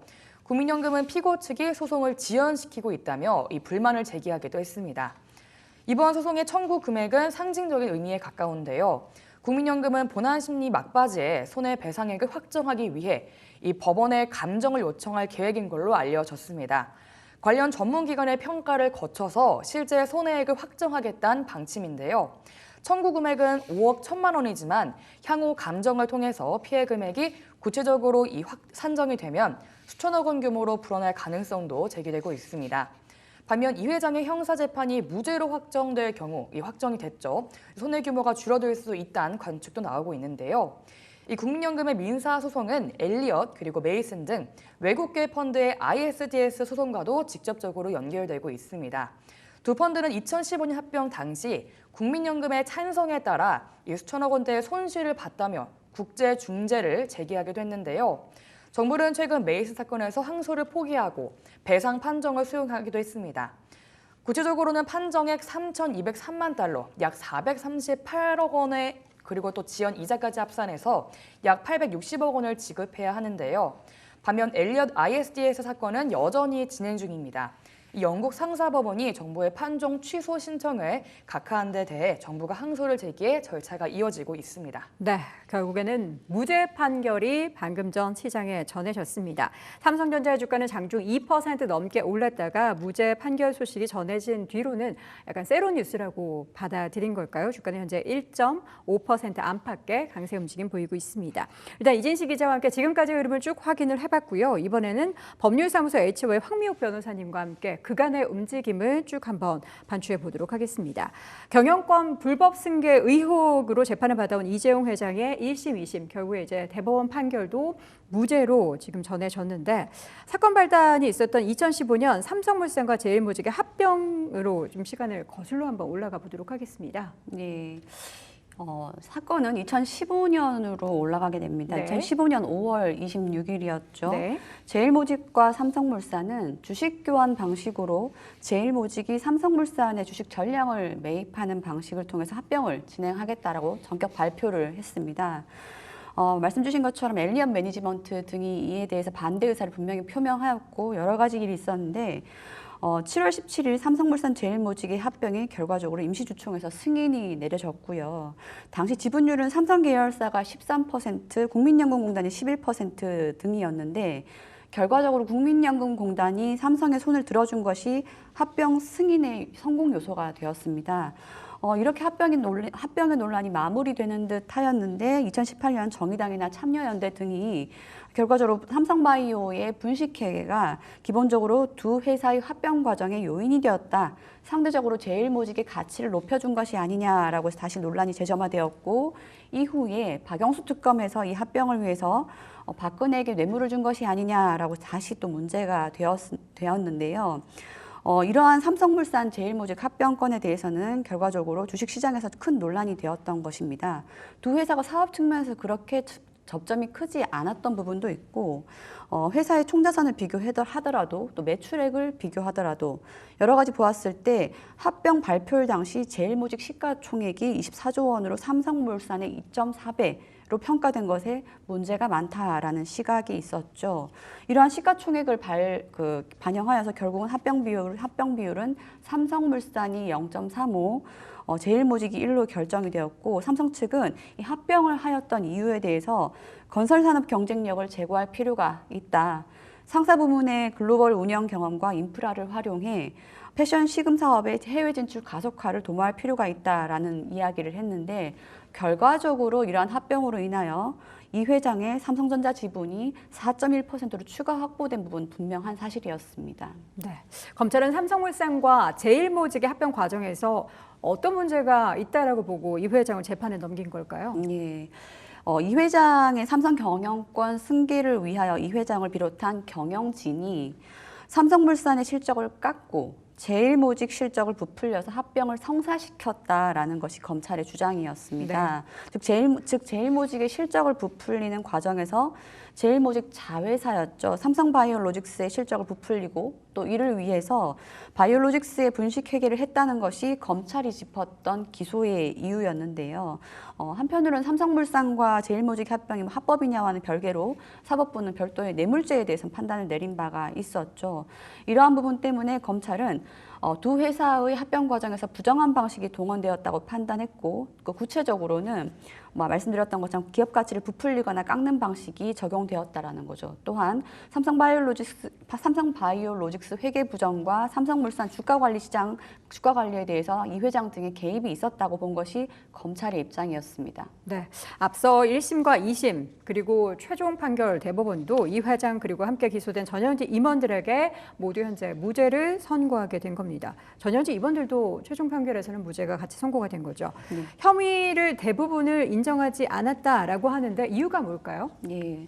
이 재판부가 무죄 판결을 선고한 것은 결과적으로 이런 부분이죠. 합병 자체에 대해서 경영상 필요를 인정을 한 것입니다. 네. 즉 위법성이 인정되지 않는다라고 봤던 건데요.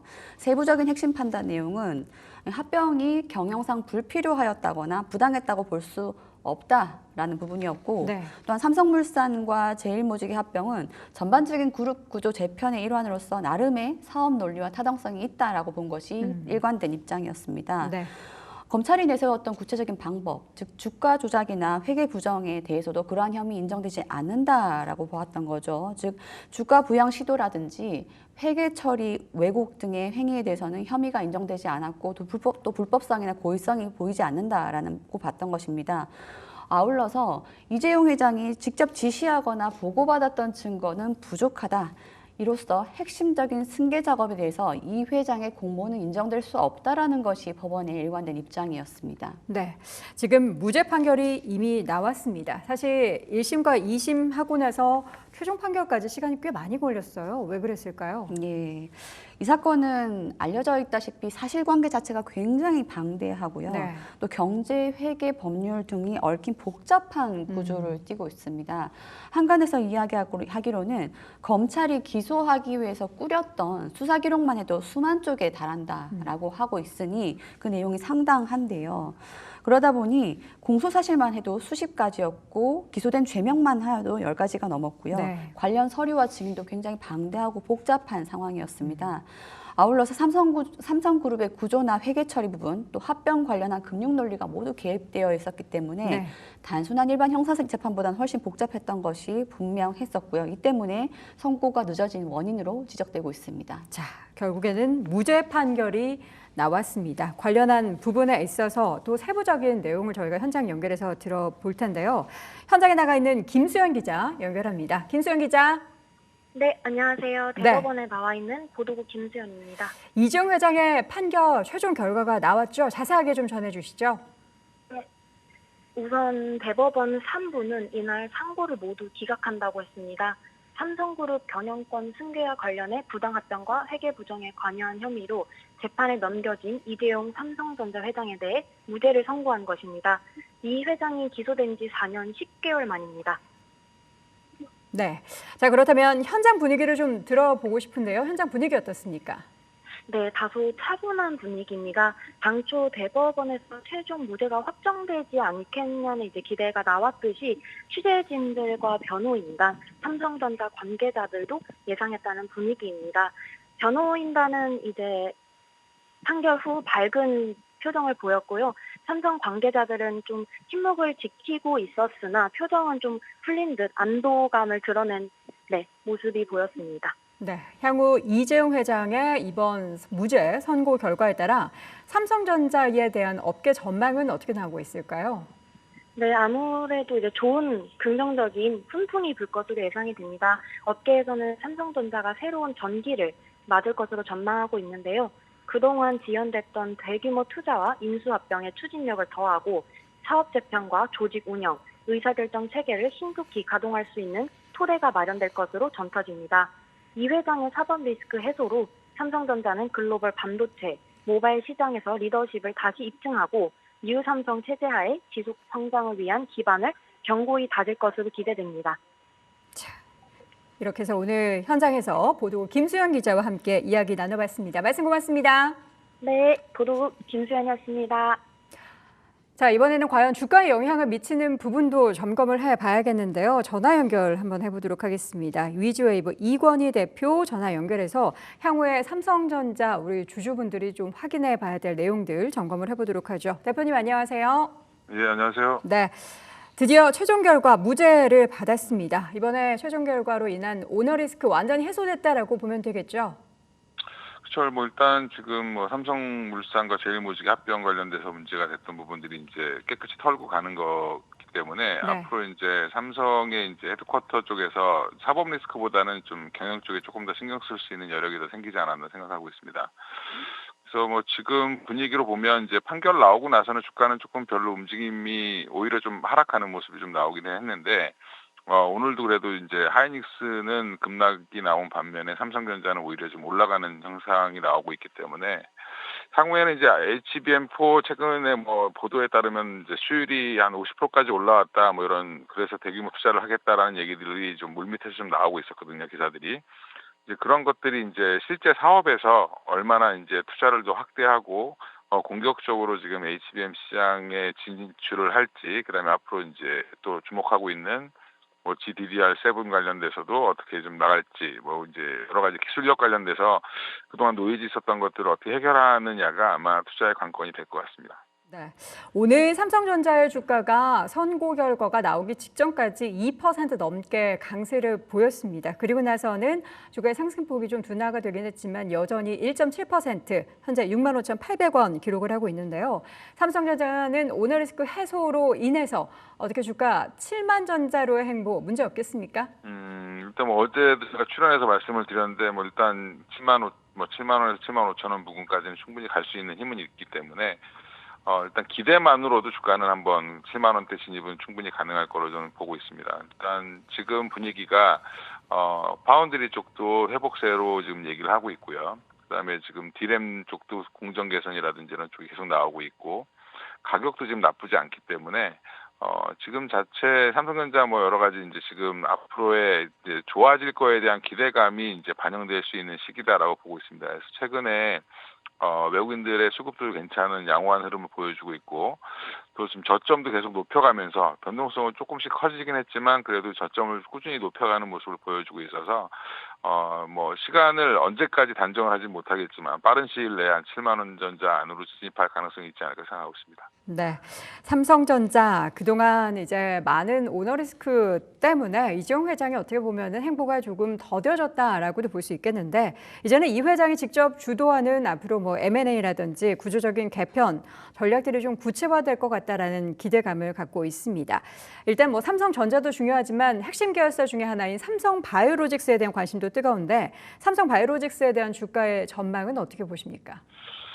삼성바이오로직스는 뭐 지금 뭐 공장을 늘릴 때마다 이제 주문을 잘 받고 있고 지금 실적도 계속 지금 한 올해 예상이 한 1조 7천억 이상 예상을 하고 있으니까 영업이익을 작년에 1조 3천억 가까이 이제 벌었다라고 보면 이제 굉장히 좀 공격적으로 지금 영업이익이 급상승하는 부분이거든요. 최근에 이제 예전에 이제 저는 개인적으로 밸류에이션이 80배가 넘어가 있던 상황에서는 좀 비싸다라고 말씀을 좀 드렸던 적이 많이 있었는데 한 2, 3년 전이었죠. 지금 이제 한 40배대로 내려왔습니다. PER 기준으로. 그러면 이제 그 얘기는 실적은 좋아졌는데 주가는 생각보다 더디게 움직이면서 밸류에이션이 좀 매력이 생겼다. 물론 이제 40배가 비싸냐, 뭐 싸냐 이런 부분들은 논란은 있겠지만 앞으로 이제 가이던스가 좋아지고 그다음에 지금 꾸준히 이제 CDMO라든지 CMO 같은 사업들이 지속적으로 잘 된다라고 하면 지금 주가에서 저는 충분히 한 30% 정도 레벨업은 가능할 걸로 보고요. 그래서 저는 개인적으로는 올해나 내년 초까지 가면 삼성바이오로직스는 적어도 한 130만 원대는 한번 터치를 하지 않을까 생각하고 있습니다. 네, 삼성전자는 7만 원 선의 단기적인 돌파. 내년도까지 본다면 삼성바이오로직스는 현재 구간에서 이제 130만 원 선까지 고점을 더 높일 가능성에 대해서 말씀을 해주셨습니다. 사실 삼성전자가 주가가 7만 원 선을 넘어서 과거 8만 원대 그리고 10만 원대를 가기 위해서는 여러 가지 숙제가 있어 보이는데요. 이번 오너리스크의 해소로 인해서 발빠른 행보에 기대감을 갖게 하는데 일단은 가장 먼저 이 회장이 다시 한번 등기이사로 들어오느냐 여부도 중요한가요? 일단 뭐 등기사로 들어오는 부분들은 이제 뭐 내부적인 결정을 하겠지만 네. 사실은 이제 등기사로 들어오게 되면 또 그에 따른 여러 가지 이제 또 오너리스크가 또 생길 수도 있으니까 제가 볼 때는 뭐 그거보다는 오히려 지금 투자 발표가 어떻게 나느냐 그다음에 이제 앞으로 이제 반도체 사업 부분에서 이재용 회장이 얼마나 더 적극적으로 이제 언급을 해주느냐 아마 이 부분이 좀 시장에서도 관심을 가질 것 같습니다. 네, 등기 이사 여부와 상관없이 어떤 행보에 있어서의 주가의 움직임과 사업의 영역에 있어서의 기대감을 가져볼 수 있겠다라는 건데 이렇게 된다면 오늘 뭐 시장에는 루머 비슷하게 삼성전자가 엔비디아의 HBM3E에 대한 납품 가능성도 살짝 있긴 했는데요. 이 부분에 대한 기대감 어떻게 우리 이 대표님께서도 열어두고 계십니까? 일단 그것 때문에 그런 여러 가지 이유 때문에 오늘 하이닉스가 좀 밀리는 모습이 좀 나온 것 같은 네. 생각도 듭니다. 이제 삼성전자가 진입을 하고 그다음에 지금 HBM4 시장도 삼성전자가 들어올 가능성이 높다라고 보면서 지금 이제 뭐 오늘 골드만삭스 리포트가 약간 그런 뉘앙스였는데 그런 부분들이 이제 지금 시장에서는 삼성전자는 롱으로 가고 뭐 하이닉스는 숏이 아니냐 뭐 이렇게 지금 이제 해석이 좀 되는 것 같은 분위기가 있습니다. 그래서 만약에 이제 그게 실현된다라고 하면 삼성전자 입장에서는 뭐 마진폭이 크진 않더라도 오히려 이제 시장에 진입했다라는 이유만으로도 시장에서는 좀 긍정적으로 받아들일 수 있으니까 그런 부분들이 조금 더 뭐 확인이 되면 좋겠다 이렇게 말씀드리겠습니다. 네, 오늘 보니까 수급적으로도 외국계 증권사를 통한 매수세가 많이 유입이 되고 있습니다. 그동안 주가가 좀 답보 상태에 빠졌던 건 아무래도 뭐 사업에 있어서 업황에 있어서의 수혜를 삼성전자가 고스란히 받지 못했다라는 건데 이번 이재용 회장의 사법 리스크 해소로 인해서 그 광폭 행보가 또 나타나게 되고 관련한 사업에 있어서 또 기업의 펀더멘털까지 개선이 된다라고 한다면 우리 정말 수많은 삼성전자 주주분들의 입꼬리가 올라갈 수 있지 않을까 싶은데요. 오늘은 어떻게 보면 약간 좀 제한적인 움직임이 나타난다라는 생각이 좀 들기도 합니다. 이렇게 좀 기대감이 있었던 내용이 시장에 전달된 만큼 주가가 좀 더 올라줬으면 좋겠는데 이미 시장은 좀 알고 있었다라는 그런 분위기입니까? 그렇죠. 이제 뭐 사법 리스크를 외국인들이나 뭐 기관들 입장에서는 엄청 크게 생각하지는 않았던 것 같습니다. 1, 2심 모두 다 무죄였고 이번에 이제 사실 최종 판결을 할 때 파기환송이 나올 가능성은 없다라고 봤던 것 같고요. 확인하는 정도라고 생각하시면 되고 앞으로 그러면 삼성전자가 지금 이제 쇄신을 계속 하고 있는 중인데 이런 것들이 얼마나 잘 진행되느냐, 그 다음에 실제로 보여줄 수 있는 이제 언론에서 계속 좋다고 했던 부분들이 이제 실현이 안 됐던 부분이 작년이라고 하면 올해부터는 본격적으로 이제 진짜 좋아지는 모습을 실제로 보여야 되기 때문에 그런 부분들이 지금 뭐 물밑에서 하나둘씩 확인이 된다라고 보고 판단을 하는 것 같고요. 저는 그래서 오늘 뭐 삼성전자 이제 이재용 회장의 이제 무죄 확정이 사실은 이제 어떻게 보면 하나의 모멘텀 정도로 작용을 하는 정도로 생각하시면 될 것 같고요. 앞으로 이제 기관 외국인들이 얼마나 사주느냐의 문제이기 때문에 지금 이제 그런 부분들은 여전히 사업 내용 자체가 제일 중요할 것 같고요. HBM4 관련돼서도 얼마나 준비가 잘 되어 있느냐 이런 것들도 아마 지속적으로 확인하려고 하는 모습을 좀 보일 것 같습니다. 네, 그동안의 사법 리스크에 대한 악재는 일단 오늘 대법원의 무죄 판결로 해소가 됐고요. 또 삼성전자의 주가의 발목을 잡고 있는 건 업황에 대한 그 사업적인 부분에 대한 악재가 있는데 그 부분에 대해서는 앞으로의 행보를 조금 더 지켜볼 필요가 있다라는 말씀 들어봤습니다. 사실 삼성그룹주 전체 ETF도 그동안의 수익률을 보면은 다른 그룹사 ETF에 대비해서 굉장히 저조한 성과를 보였습니다. 올해 남은 기간 어떻게 새로운 역사를 좀 쓸 수 있을 것이다라는 호전망 하십니까? 뭐 큰 틀로 삼성그룹을 보면 결국에는 이제 그동안 안 좋았던 중공업이 살아났고 삼성바이오로직스는 꾸준히 좋아지고 있고요. 전자도 이제 회복세에 들어가고 있는 국면이고 전자가 잘 가게 되면 전기는 같이 이제 따라가는 모습이 나올 수밖에 없다라고 보고 있고요. 물산도 지금 나쁠 건 없을 것 같습니다. 그래서 지금 큰 이제 회사들 자체가 보면 대부분 지금 바닥을 찍고 올라오거나 아니면 이제 업황 회복세가 이제 영업들을 잘 하고 있기 때문에 지금 한동안 이제 방산 기업들이라든지 이런 한화그룹이라든지 뭐 LS그룹이라든지 이렇게 각광받았던 그룹들보다는 오히려 역으로 삼성 쪽 그 그룹사들이 조금 더 힘을 낼 가능성은 올해는 퍼포먼스가 좀 더 좋아질 가능성이 있다고 보고 있습니다. 네, 알겠습니다. 오늘 또 급하게 저희가 전화 연결해서 이것저것 여쭤봤는데 대답 또 꼼꼼하게 해주셔서 감사합니다. 위즈웨이브 이권희 대표 함께했습니다. 고맙습니다. 예, 감사합니다.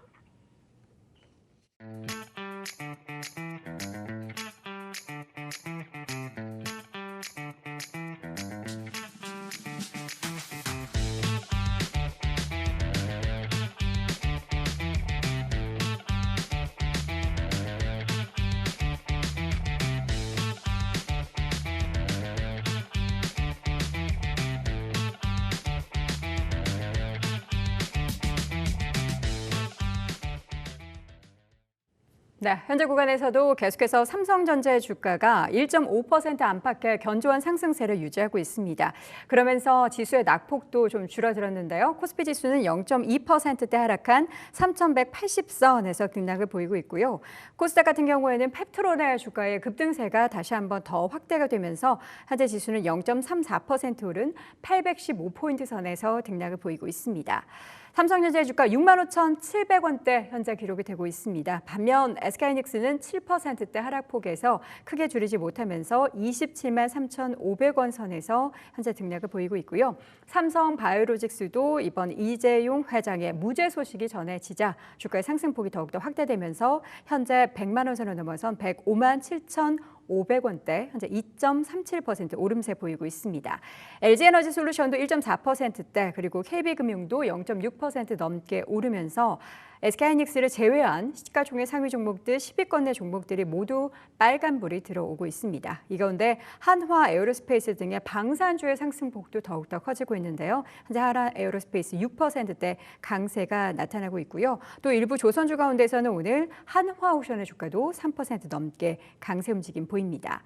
자, 코스닥 시장은 815포인트 선 등락 보이고 있는 가운데 시가총액 상위 종목들 알테오제는 보합권 등락 보이고 있지만 에코프로 그룹주를 비롯해서 HLB 그리고 파마리서치, 펩트론 등의 종목들 여전히 강세 보이고 있는데요. 펩트론은 18%까지 급등 보이면서 28만 원대를 돌파하는 모습 보이고 있습니다. 자, 오늘장 수급 쪽에서는 외국인과 기관의 동반 매도가 아쉽게도 나타나고 있습니다. 물론 외국인의 매도는 제한적으로 보이지만 기관이 현재 투신과 금융투자 쪽에서 매도가 출회되면서 1,400억 넘게 팔고 있고요. 개인 투자자들이 현재 매수세 보이고 있는데 1,800억 정도로 순매수를 하고 있습니다. 역시나 전기전자 쪽 오늘 삼성전자를 중심으로 한 매수세가 개인 쪽에서 많이 집계가 되고 있다는 것을 확인해 볼 수 있습니다. 자, 이렇게 해서 오늘 경제 시그널 10 준비된 소식 모두 전달드렸습니다. 저는 내일 오전 10시에 다시 돌아오겠습니다. 시청해주신 여러분 고맙습니다.